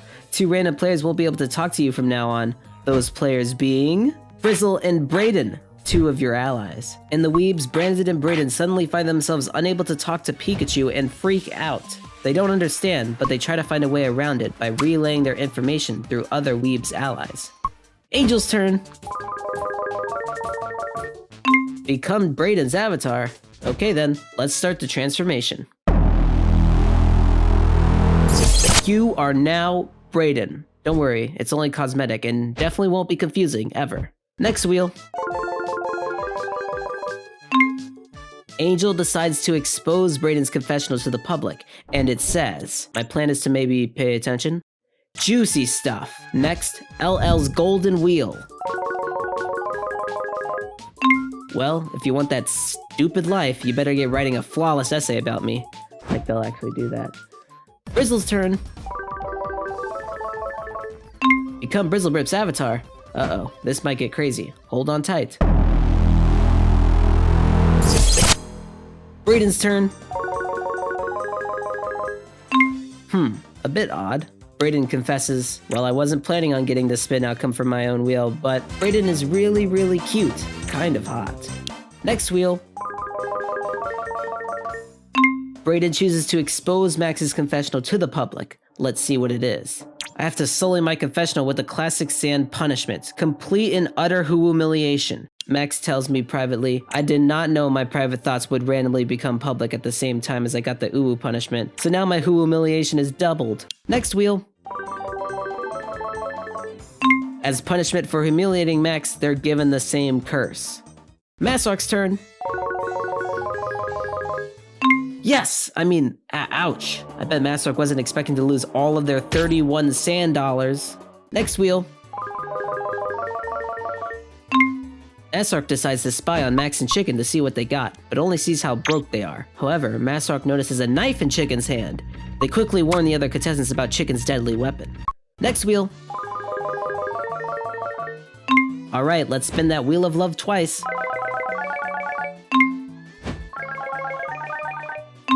Ooh, that's 20 sand dollars you have to pay. Unfortunately, you seem to have 0 sand dollars all of a sudden, so you're gonna have to go into debt for this payment.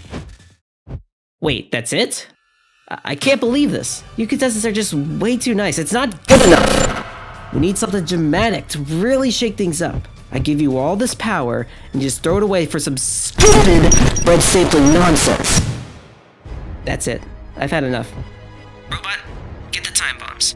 Command accepted.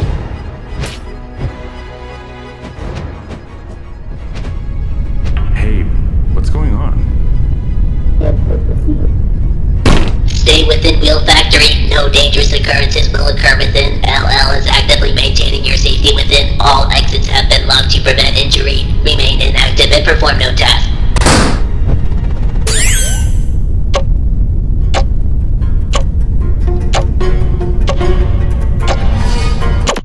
So we've got 7 contestants who are currently stuck in a wheel factory that's about to explode. The clock is ticking and they've got 30 minutes to get out before they lose a life. No big deal, right? I'm sure they'll figure it out. Well, first it looks like Masterk and Brizzle are in a bit of a pickle.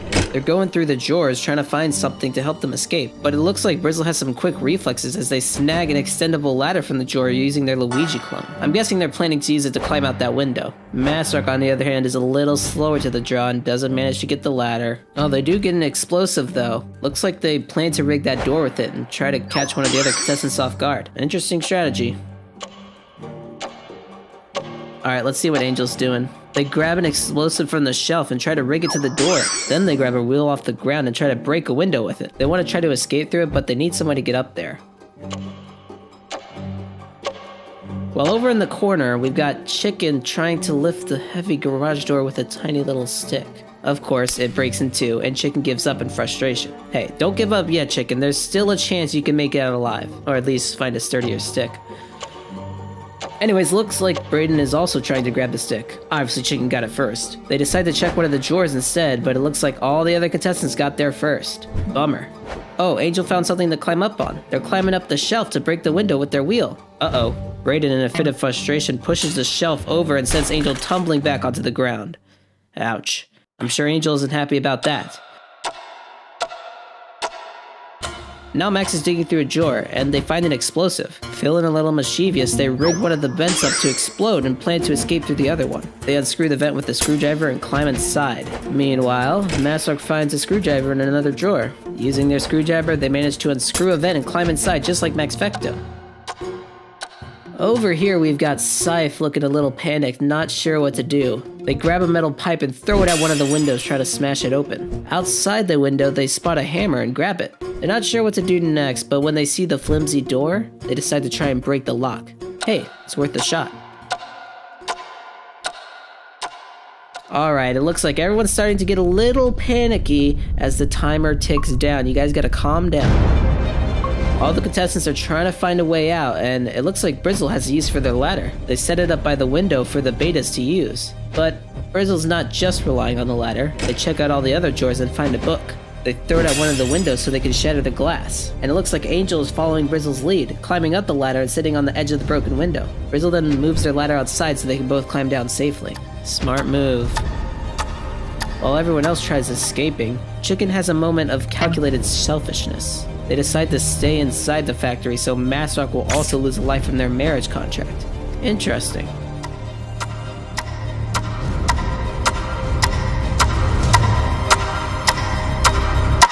Oh, the timer hit 0 and boom! Factory's a ball of flames. Max makes a narrow escape through the vent, but poor Masterk tries the same thing on the other side. Too bad for Masterk because Max had planted a little surprise in there. Boom goes Masterk. On the other hand, Brizzle and Angel make a clean escape down their ladder, safe and sound. Chicken and Brayden, who decided to stick around inside, also didn't make it out alive, of course. Despite what you might expect though, Chicken and Masterk's marriage contract only allows them to lose one life at a time. Lucky for both of them. Meanwhile, as Sif was trying to break the lock on the door to escape, they suddenly explode since Angel rigged it with an explosive. And that's it. Only Angel, Max, and Brizzle made it out the factory in one piece. Well, what do we do now?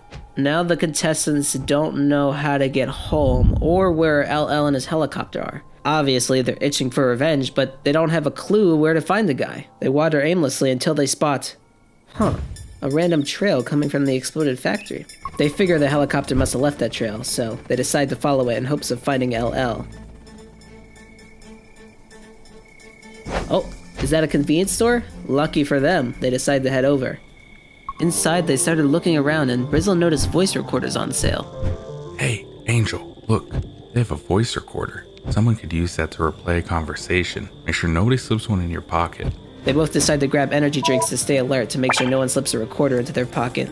Meanwhile, Angel suggests that they add Scythe to the Betas alliance since Masark is likely to be targeted after what happened with Masark and Chicken. The Betas all grab some food and water to make sure they stay hydrated and well fed.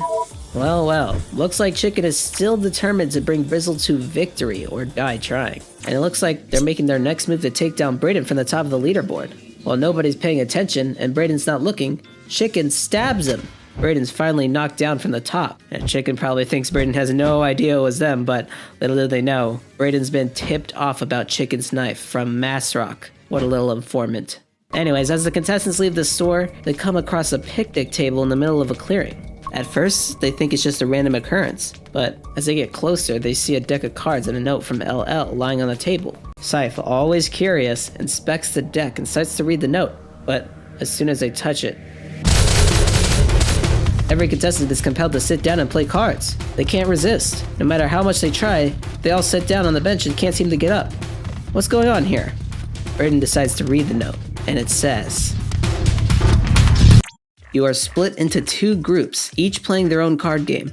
You all start with a 5, 2 4s, 2 3s, 2 2s, 1 1, and a steal card. The steal card is worth 0 and can be used to steal an unplayed card from someone's hand. Each turn, you'll play one of your cards and it'll be removed from your hand. The player or players that play the highest card in your group will get a point. Also, for one time only, you can choose to nullify 5 cards played this turn while you're picking a card to play." Oh, this sounds like a fun game. First player to get 3 points wins 10 Sand dollars. The players who don't have 3 points after all the cards are used up will lose a life. That's not good. Guess you shouldn't have touched those cards, huh? Well, the game show continues. Scythe, with no more allies and just 1 life left, feels as if this might be the end. That is, until he remembers his brief alliance with Max quite a few rounds ago. They once again try to ally with Max and whisper to them which card they chose. Meanwhile, Max talks with the Betas about their plan. They don't want to target Masrock since he's bound to Chicken by the marriage contract. So Angel suggests working with Masrock to go for Scythe instead. Max is filled with dread as they realize they've entered the part of the game where they need to start killing their friends. They feel trapped in a scenario where they're both assisting in the killing of Scythe and the protection of Scythe at the same time. But Max approaches Masrock anyway and proposes their plan. Masrock is persuaded, so Max instructs them to start by using their steal card on Scythe. While this is going on, the other group silently plays against each other.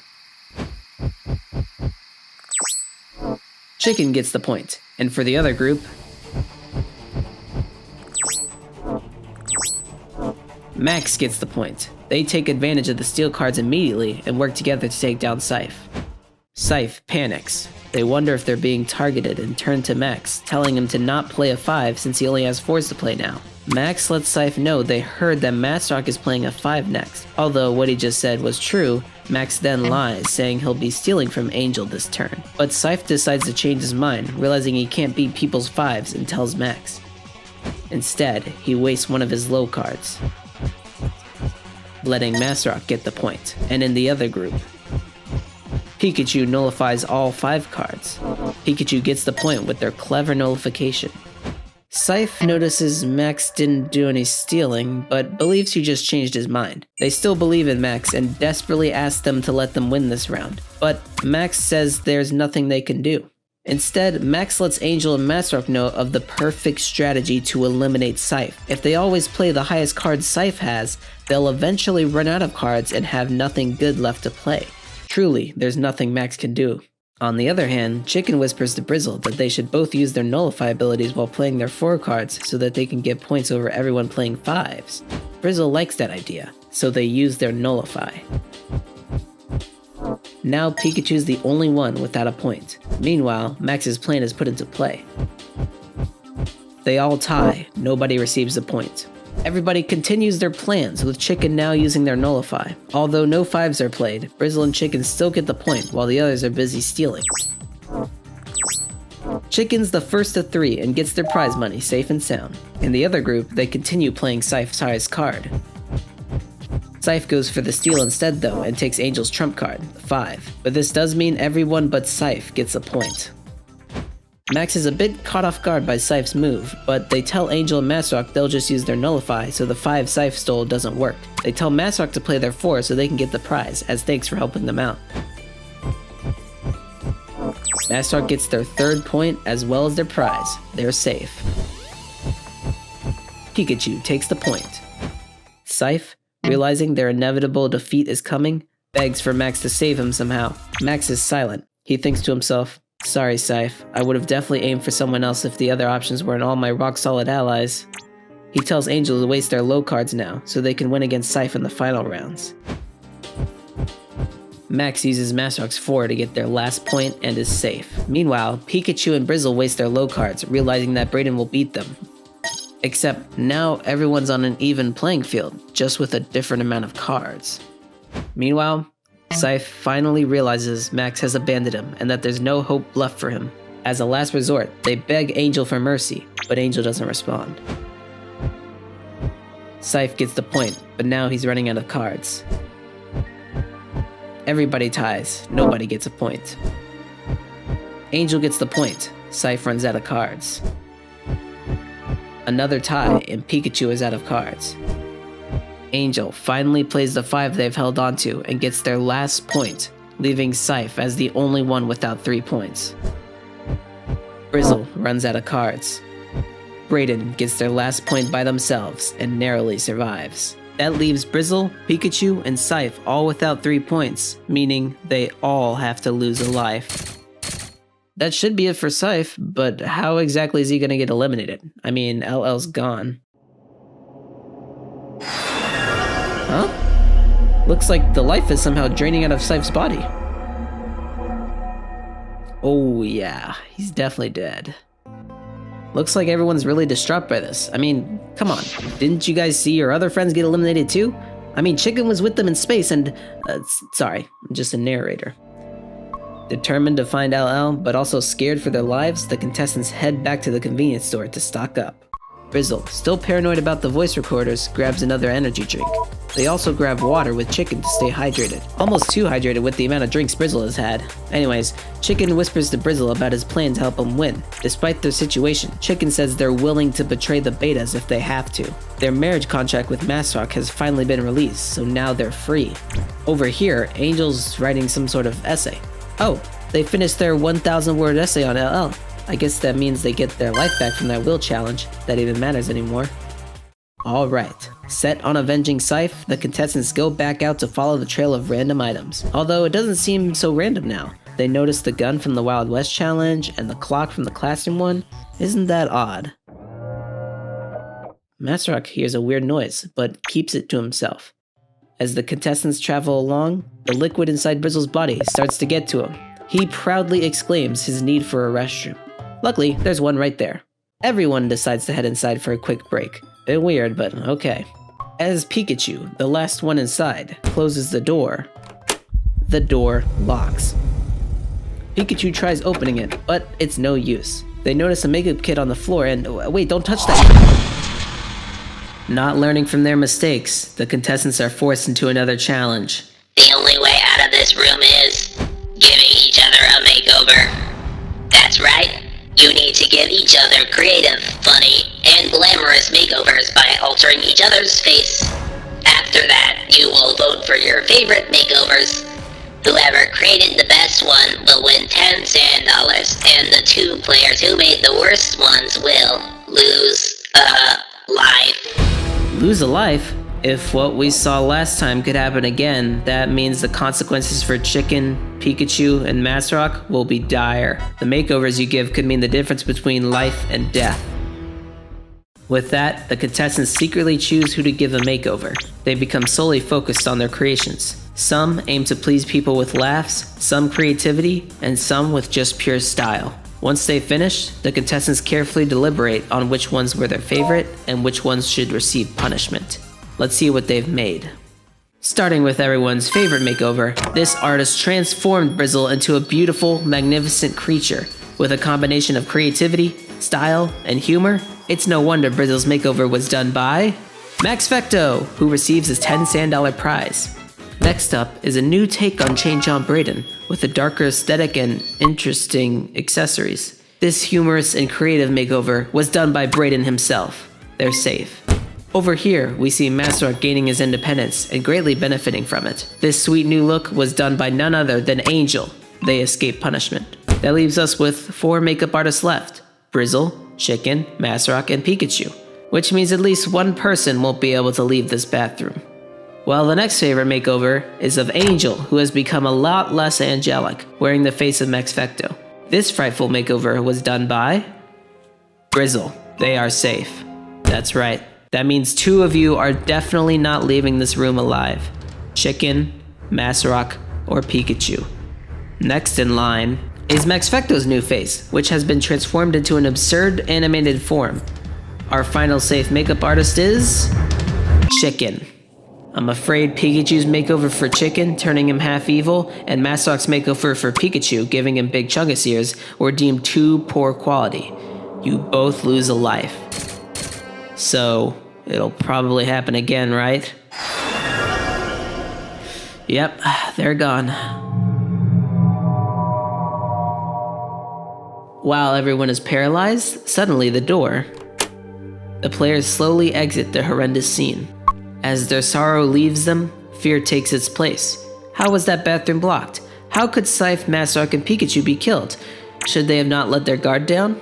Brizzle stops and reminds them of their goal: to find LL. Everyone regains their bearings, and they continue their search more cautiously. As they walk along, Angel points out to Brizzle that there's only 5 of them left, so the only people left in the Weebs Alliance is them and just Brayden. They suggest that they finally choose a side between the Weebs and Betas, that of course being with Max Fecto and Chicken and the Betas. Meanwhile, Brayden starts to feel the consequences of not drinking like everyone else. They start to become dehydrated and tired from their walking. The contestants search for a place to get water. Luckily, they find a water fountain along their path. How convenient. You know, I wouldn't be so quick to trust these kind of things.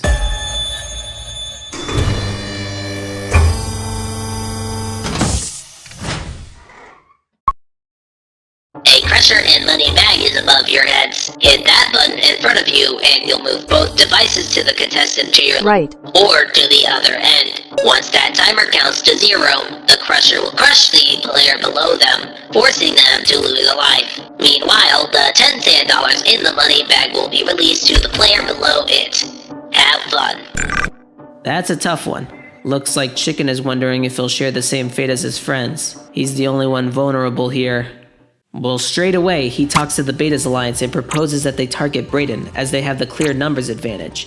Everybody agrees. They want the Betas Alliance to survive to the end. However, Angel and Brizzle want to be more cautious since they're still allied with Brayden. Brizzle tells Angel they should still pretend to be on Brayden's side, since they'll survive if they lose this challenge and they don't want to create a rival. Brayden, still relying on the Weebs Alliance, asks Brizzle and Angel not to press their buttons. This way, it's only possible for Chicken, Max, or Angel to be crushed. But they can't let that happen to the Betas. They'll need Max, Chicken, and one of the Weebs to push their buttons if they want Brayden crushed. First, Chicken presses their button. Then, Brayden leaves their button alone. Brizzle pushes their button against Brayden's orders. Angel keeps their button unpressed. And finally, Max pushes their button. Ouch. That means Brayden loses a life, but hey, Angel gets the $10 sand. Well, at least everyone survived, but Brizzle has some explaining to do for not following Brayden's orders. They claim that they totally forgot and just pressed the button before they could change their mind. Luckily, Brayden seems not to mind, so he gets away with it this time. However, that dehydration problem hasn't gone away, and now Max isn't starting to feel good either. His stomach is yearning for food. Thirsty, hungry, and can't stop running into traps, feels hopeless that these contestants will ever make it to LL. That is, until one of them notices. Wow, it really is a helicopter blade. It must have somehow fallen off the helicopter, which means it probably wasn't in the air for much longer. They must be close.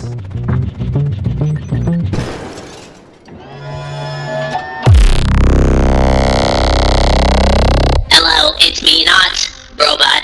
It is my duty to inform you that LL is not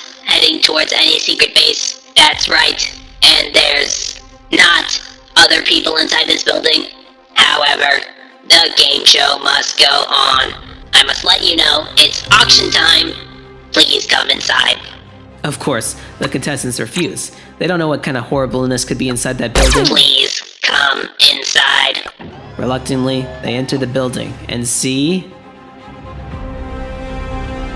just an auction podium and some seats. These 6 items have been put up for auction by not anyone inside this building. You contestants will assign each one a value of 0, 2, 4, 6, 8, or 10 sand dollars, and I'll use those evaluations to calculate the official worth for every item. Then you will bid up to 10 sand dollars on any items you want. No more than 10 sand dollars total. Each item will be sold to the highest bidder, and they'll get to sell the item for the value it's worth to possibly make a profit. However, whoever is not sold an item will lose a life. Well, Chicken and Brayden are really hoping to get one of those items, otherwise they might end up like their friends from earlier. Well, the betas don't give up on their plan. They still agree to try and take down Brayden, but how will they do it this time?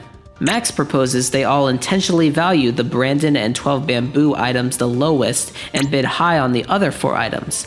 This forces Brayden to either lose a bid or win a low value item. Meanwhile, communication in the Weebs Alliance has ceased as Brayden silently values the items. While everyone's done evaluating the items, let's see it. Looks like you suck-ups valued Brobot the highest, and the beta successfully valued the Brandon and Bamboo the lowest. Angel tells the betas they've changed their mind. They really want the bamboo, so they actually valued it as high as they could. So Chicken proposes to change their plan. Instead of fully bidding 10 sand dollars on their highest rated items, he suggests bidding just 9 sand dollars and using the extra dollar to bid on items unlikely to get any other bids. This way, if nobody bids on that other item, they can easily have a backup. Everyone is up for it, but Max doesn't want to waste all his money. He's seriously hungry and wants to save up for some food.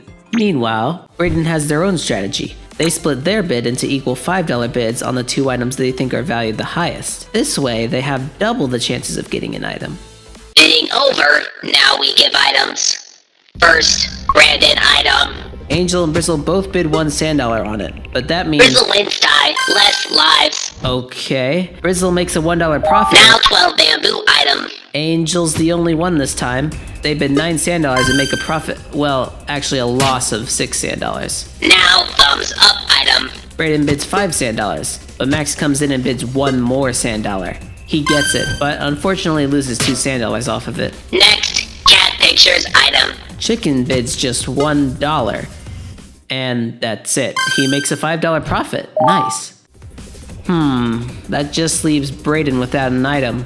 Well, he's still got a chance to get these last 2. Next, Discord server ownership item. Brayden didn't bid, but it's a good thing he didn't because Brizzle bid 9 sand dollars and got it.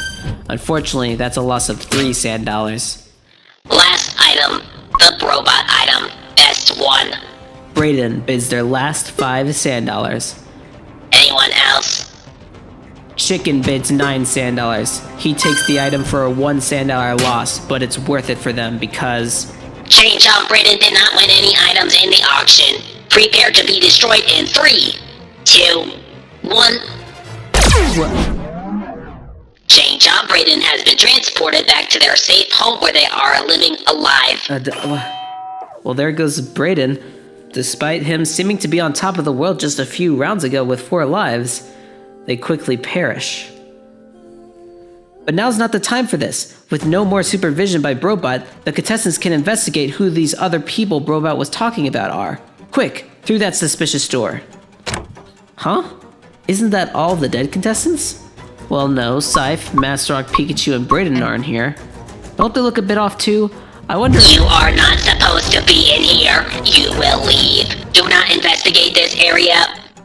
Ignoring Brobot, the contestant... You cannot tell anyone anything. You will not leave here alive. Nobody disobeys Brobot. This situation sure took a dire turn. The contestants now all face a threat to their very survival. Max begins to worry as the Beta's alliance stands alone. He wonders if their long-standing alliance will fall under the pressure of having to turn on each other. However, Chicken urges that they attempt to cooperate, at least against Brobot. Brizzle and Angel wholeheartedly agree. Together, they come to the conclusion that they don't have to be bound by the constraints of the game show. Instead, they come together to take on the common enemy, Brobot. Brobot isn't going to be defeated through the power of friendship, though. And not once before have the contestants been able to escape the rules of sand, so these contestants better start thinking of something. That's when Max grabs Brobot's antenna, believing it'll be useful in the future. Briefly, he contemplates forming a secret alliance with someone, but they push the thought aside for now. Brizzle proposes a plan to douse Brobot with the remaining water they have in hopes of short-circuiting their systems. He unleashes his water. Oops, don't get too close there. Getting shocked isn't healthy. Angel then grabs the helicopter blade off the ground. They let the others know they'll be using it as a weapon for later. Brizzle once again attempts to fry Brobot. Meanwhile, Chicken eyes up those sand dollars up in the tree. Chicken ignores Brobot's attacks and snatches the 8 sand dollars from the tree. Then Brizzle grabs the mirror off the floor and devises a treacherous plan. Max follows Brizzle's lead and splashes water onto Brobot, but he and Chicken don't realize. Ouch, better be careful next time. Angel, quick on her feet, seizes the opportunity to grab the knife, but Max's suspicion grows as he fears Angel's intentions. He begins to reconsider his plans for alliances. Brizzle murmurs slyly to Angel, concocting a devious scheme for the mirror they found. Disregarding everyone's pledge of unity, they conspire to redirect Brobot's laser beam, not only for their own safety, but to aim it towards Max and Chicken. They say if any questions arise, they'll just claim ignorance and escape the consequences. Brizzle props up the mirror behind them and... just like Brizzle said, they claim they had no knowledge of the outcome, and Max and Chicken don't suspect a thing. Meanwhile, Angel asks Brizzle to join forces with them and launch a joint attack on Brobot. Brizzle gives Angel the necessary boost needed to strike Brobot with the helicopter blade. Angel keeps a watchful eye on Brobot's fist barreling towards them. With lightning-fast reflexes, Angel quickly scales the tree, ready to retreat back as soon as Brobot's fist comes crashing down.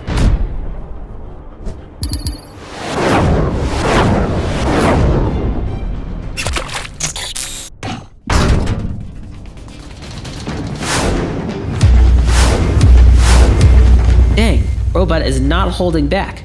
Max's eyes light up when he notices the spaghetti. Finally, his hunger can be satiated. His confidence is regained. With this new bravery, he proposes to grab as many things as possible to attack Brobot with.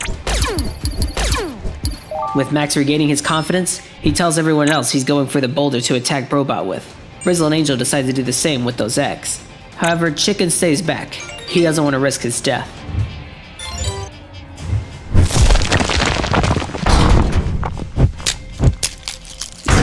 Wow, you guys are nailing this. Brobot doesn't even have limbs anymore.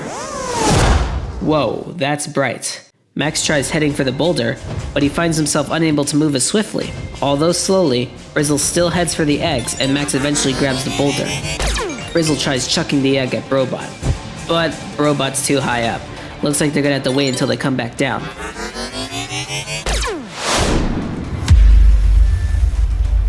As Brobot's jaws open wide, Max's brilliant insight lets him spot a solution.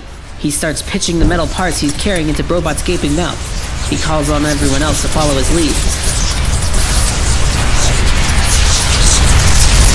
Oh, I thought I was gonna do it.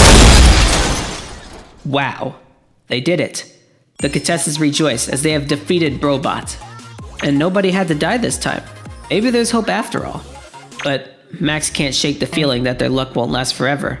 He approaches Angel with a sense of unease and suggests forming a secret alliance to increase their chances of survival.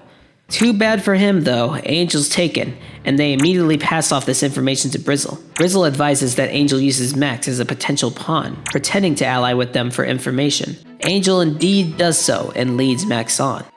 Max pulls out Brobot's broken antenna. They wonder, could it be pointing towards the helicopter? They guide the other contestants to come with them. Well, there it is. The blades are even missing too. Despite the crash scene in front of them, the contestants are ecstatic and go inside to find anything they can. Angel stumbles upon an inflatable market?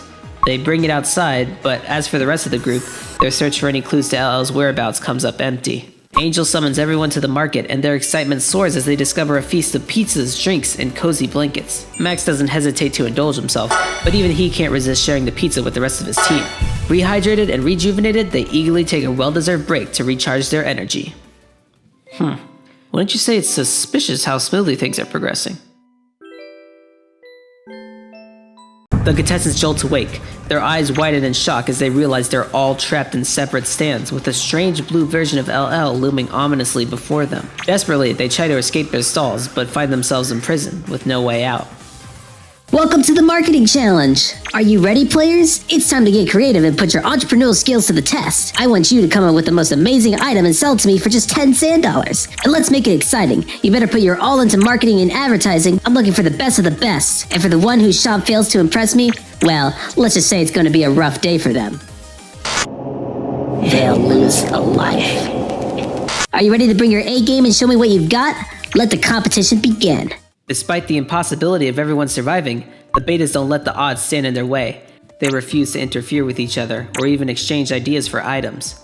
But one person will have to bite the bullet. That's why Brizzle and Angel put the Luigi clones they've been carrying for so long to use in order to stalk this LL clone. Apparently, his name is Bluigi, and they learn all about his love for cooking, hatred of his own appearance, and his wish for freedom. Wonder what that's about. Anyways, let's see those items our contestants cooked up. First, Angel presents 1001 Simple and Delicious Recipes, the ultimate cookbook to elevate your culinary game. Impress your friends and family with mouth-watering dishes made from the freshest ingredients. Master the art of taste, modify existing recipes, and create your own masterpieces with this must-have cookbook. Get ready to be the talk of every party and become the envy of the kitchen with 1001 Simple and Delicious Recipes. Angel, you've got a real winner here. 1001 simple and delicious recipes? I can already taste the food just thinking about it. Next, Brizzle presents the self-heating and USB rechargeable cooking pan of server ownership. Get ready to take control of the sand server and all of its contestants with just a flick of a wrist. This amazing pan not only heats up quickly, but it's also rechargeable via USB. And the best part? It comes with a cookbook, how to cook for yourself and friends to whip up delicious meals for all your new friends. Buy the self-heating and USB rechargeable cooking pan of server ownership today for just $9.99 and become the ruler of the Sand Season 2 contestants. Get ready to hear the sweet sound of ka-ching with every purchase. You've really outdone yourself. This self-heating and USB rechargeable cooking pan is a game changer. And to think I can control the sand server? Ka-ching! This is the one for me, hands down. Just take my 10 sand dollars right now. Next up, Max presents the handcrafted plumber toy. Get ready to experience ultimate fun with our handcrafted plumber toy. Smelling of cut grass and burnt milk, this toy is made from the finest cheap materials and features a clumsily chiseled number 4 on the back. Play around with the mustache and customize it to your heart's desire. This is the perfect toy for children and adults alike. Get ready to have hours of fun with the handcrafted plumber toy, available in multiple wood colors, including strange red and blue kinds. Max, I appreciate your creativity, but this handcrafted plumber toy just isn't doing it for me. I don't think I really have a use for a toy that smells like cut grass and burnt milk. And finally, Chicken presents the best cats. Get ready for a feline frenzy, get a glimpse of Mass Rock 9's exclusive cat pictures, and trust us, you won't regret it. These are the cutest things in the universe. Refuse to take a look and you'll be declared war. Mass Rock 9 will come back from the grave to get you. So what are you waiting for? Get ready to fall in love and buy now. Chicken, I must admit, your the best cats sound adorable, but they're just not quite my cup of tea. I wish I had the same enthusiasm for cats as you do. Chicken or Max's item? I can't decide between these two, they're just so bleh. Alright, I made my decision. Max? That toy is just terrible. I can't stand it. That's it. You lose a life. I'll see you losers later. As Bluigi scurries, the contestants wonder where he's headed to. Realizing he might be their only clue to where LL is, they try to follow his footprints. But clearly they've forgotten. They mustn't let their guard down. They can't just be losing lives like it's nothing. Oh hey, it's a time bomb, but you can't see the timer at all. 21 seconds until detonation. It's happening again. The contestants realize the true nature of their situation. No longer are they able to rely on alliances and friendships. For now, it's every man for himself. But they already knew this was coming. Behind closed doors, they've been forming secret alliances this whole time. Chicken with Brizzle, Max with Angel, and of course Angel with Brizzle. So Chicken instantly goes to Brizzle with a cunning plan. He whispers in his ear, suggesting they take advantage of Max's vulnerable state to eliminate Max. That way, they can overpower Angel, 2 against 1. Brizzle consults his true ally first though, Angel, checking if they're on board with this plan. Angel agrees to team up and take out Max as long as Chicken comes next. Meanwhile, Max whispers to Chicken, Suddenly changing sides, he asks for help in taking down Angel with their 3 lives. Chicken plays along, pretending to go along with the proposal. They claim they'll wait 5 seconds before passing the time bomb to Max. In reality, they wait 20, 19, 18, 17, Max, wanting the time bomb to loop around, eventually waits 16, 15. He tells Chicken, but Max's mind begins racing with paranoia. He can't shake the feeling that Chicken is trying to kill him. The silence from the other contestants is deafening. Max knows that someone has to win, but at what cost? Of course, Max is correct. Chicken immediately goes to Brizzle with his information. Just to be safe though, Brizzle plans to wait only 3 seconds so that it's impossible for the bomb to explode in Chicken's hand if Max were to wait 5 seconds. 14, 13, 12. Brizzle tells Angel to aim high with their wait time to ensure Max's elimination. 11, 10, 9, 8, 7. With the bomb, Chicken unleashes their secret weapon. Using the Luigi clone they've saved until now, they wipe off the dust to see the time left. 7 seconds. Perfect for Chicken. All he has to do is 6, 5, 4, 3, 2. Max's thoughts are consumed by suspicion and fear. He thinks that Chicken and Brizzle have formed an alliance that are conspiring against him. The vague responses from Chicken are only fueling Max's paranoia. Expecting the worst, he 1, 0. And Max is gone. His paranoia becomes a self-fulfilling prophecy. Brizzle grapples with the weight of Max's elimination on his conscience. He knew that the move had to be made, but it still doesn't make it any easier. Brizzle can't shake the feeling that he made the right choice. He trusts Chicken, and even if the situation changes, Chicken won't have the upper hand. Brizzle's thoughts turn to Angel now. With a 3 lives advantage, he wonders if they'll become a threat. Despite that, Brizzle whispers to Angel that Chicken is next. The contestants are finally able to climb out of that sand pit. Luckily, Luigi left clear footprints. But this time the 3 contestants cautiously follow them, making sure they don't activate any traps. Too bad for them, here comes another one. Looks like there's some spikes that might appear beneath your feet, but only if you're silly enough to step off the tile you're currently standing on. So just keep moving, that's all you gotta do. If you trip up and get impaled by said spikes, you might just lose a life. But don't worry, the trap will probably turn off after the first player is impaled. With that, Angel asks Brizzle how they plan to eliminate Chicken. For a second, Brizzle questions if they should, but they decide to stick with Angel. Meanwhile, Chicken asks Brizzle what they plan to do to get rid of Angel. Chicken lets Brizzle know they've got another Luigi clone up their sleeve, so if needed, they can dash straight across an entire row of tiles. Brizzle is silent though, and instead follows Angel, who suggests they try sticking on the same tile. As Brizzle and Angel reach the edge of the arena, Angel realizes they need to go different directions to not get in each other's ways. Noticing Brizzle's silence, Chicken confronts Brizzle. They straight up ask if they're working with Angel. Brizzle confesses that they're allied with both Angel and Chicken, but they're not against going for Angel since they have a life advantage. Brizzle notices this will become a battle between Chicken and Angel. They make the decision to help out Chicken. He lets Chicken know that they can block off Angel if they use their dash ability now. He admits that Angel with 1 less life would be beneficial for him. Chicken takes the advice and corners Angel. Without even knowing of Brizzle's involvement, Angel is trapped by Chicken. There's nowhere for them to run. That's a life lost for Angel. So, you contestants still want to risk your life following these footsteps? Oh, okay, fine by me. The contestants keep following the trail cautiously, determined to find LL. Unfortunately, the footprints end here. Although the contestants do find this area to be a little suspicious. Enter password. Something tells me good things aren't going to happen when that timer reaches 0. You guys better figure out that password. To start, Brizzle looks around for clues. They notice a phone on the ground displaying LL's YouTube homepage. What could that mean? Angel also notices it and observes the weird carving on the tree it's leaning against. MC. Huh. Chicken looks elsewhere and realizes the limbs of that cactus seem to resemble letters. Chicken catches up with Angel, finding the carving on the tree, while Brizzle goes to check what Chicken's been looking at. Meanwhile, Angel notices the footprints on the ground forming what looks like the number 11. What does that represent? Angel realizes the password probably has something to do with Minecraft SMPs. MC, Minecraft, LL used to play those. Could that be a connection? The contestants start to panic.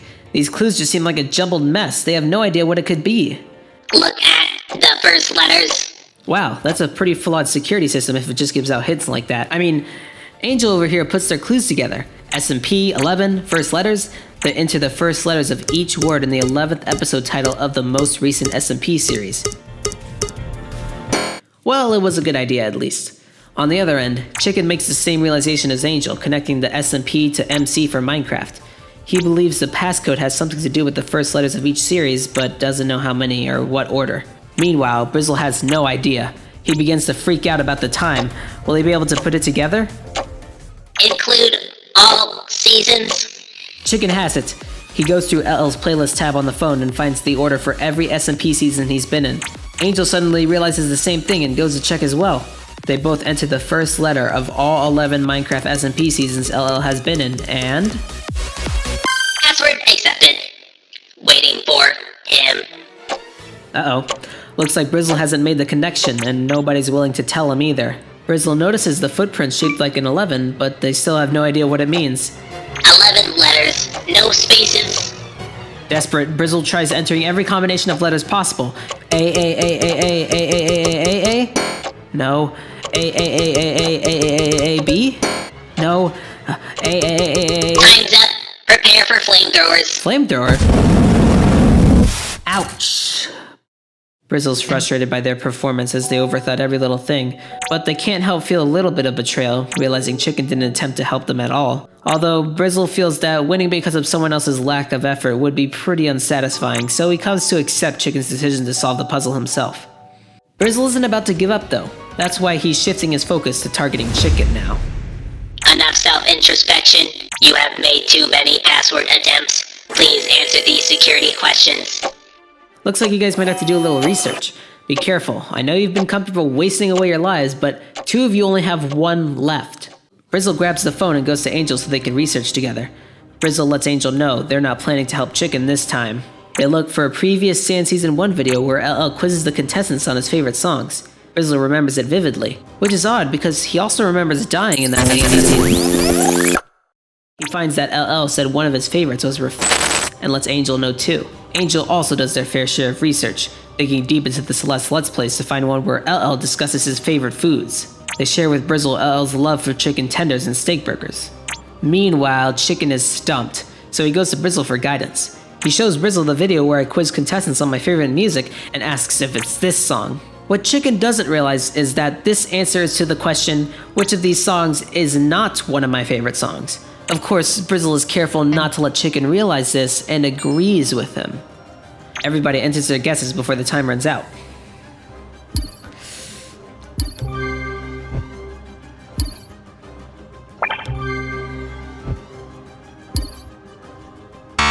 Too many incorrect. Prepare for flamethrower. Wait, that means... The last remnants of the crab cult are gone.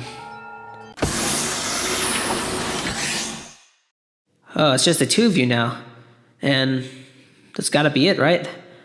Well, I think it's time for me to go. Something that just came out. You guys can just, like, watch this. You don't need my narration, right? Alright, see ya.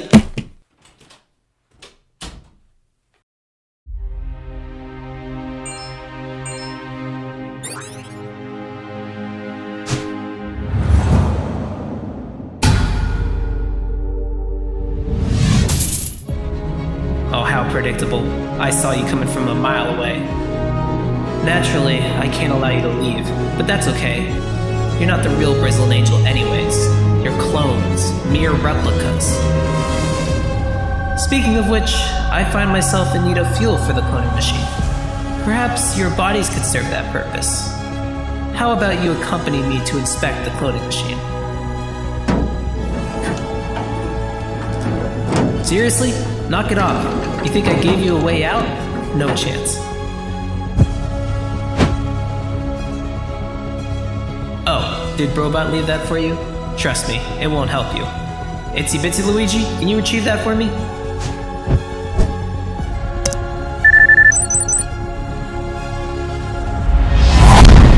Whoa, Itsy Bitsy, fix this?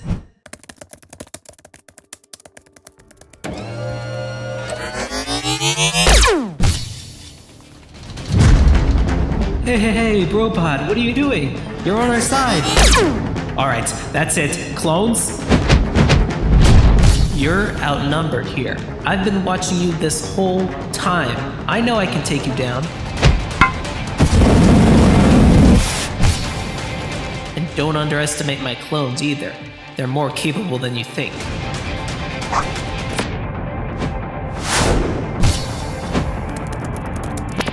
You're just exploiting my creation. I know you can't do anything for yourself. Ooh, Tiny Luigi, don't get near them. What is this? Why is it so hard to walk through?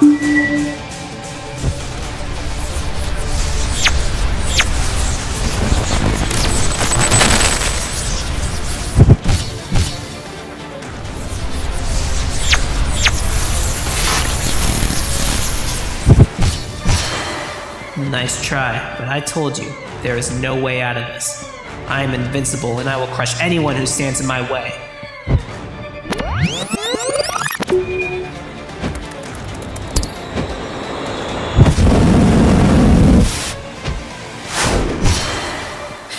What you gonna do now without Brobot?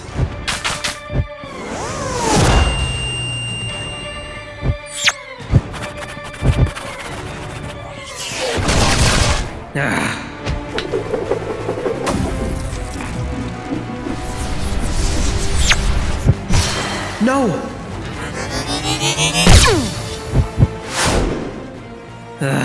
This doesn't faze me. That's right, this doesn't faze me. Try to catch me now.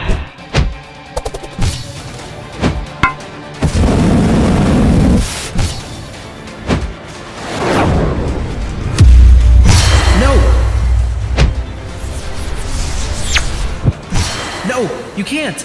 That stupid robot. Clones!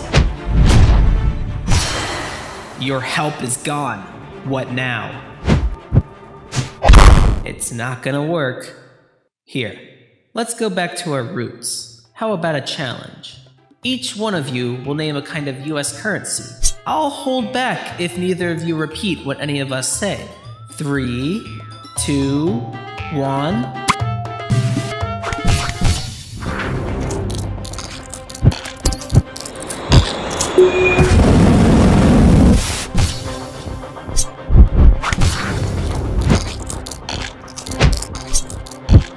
Whoa, slow down. Don't you think you're aiming for the wrong people here?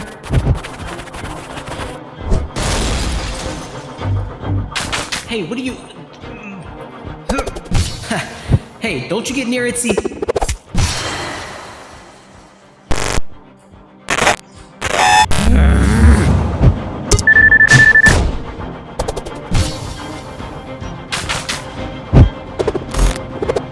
Let me let you guys in on a little secret. You're not gonna get through to me if you're both alive. You know the rules. Last one standing wins. There can only be one.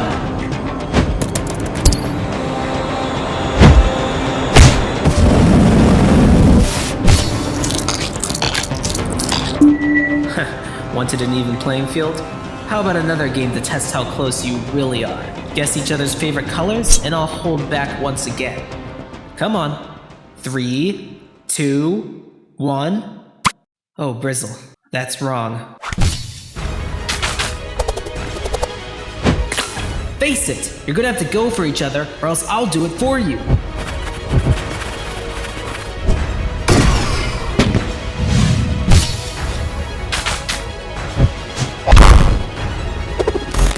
Just give up.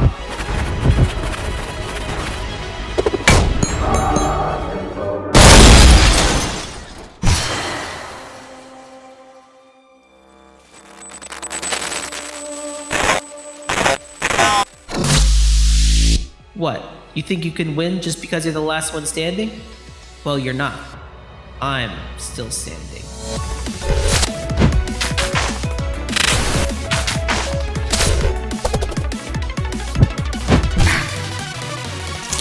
Hey, no, get over here.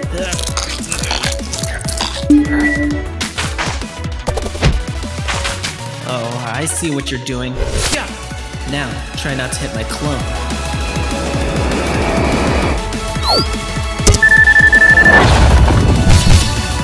You won't win this!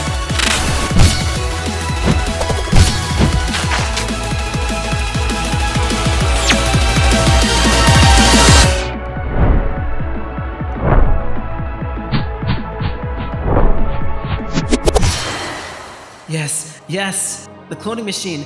It's safe! Ow! Luigi, can you... oh, right. Oh god, it's just me. How am I gonna... What? Who's there? It's... No, it's definitely down here, look. In my focus. LL, I know you're down there. What? Come out or I'm coming in. Huh? How did he escape? Where do I... no.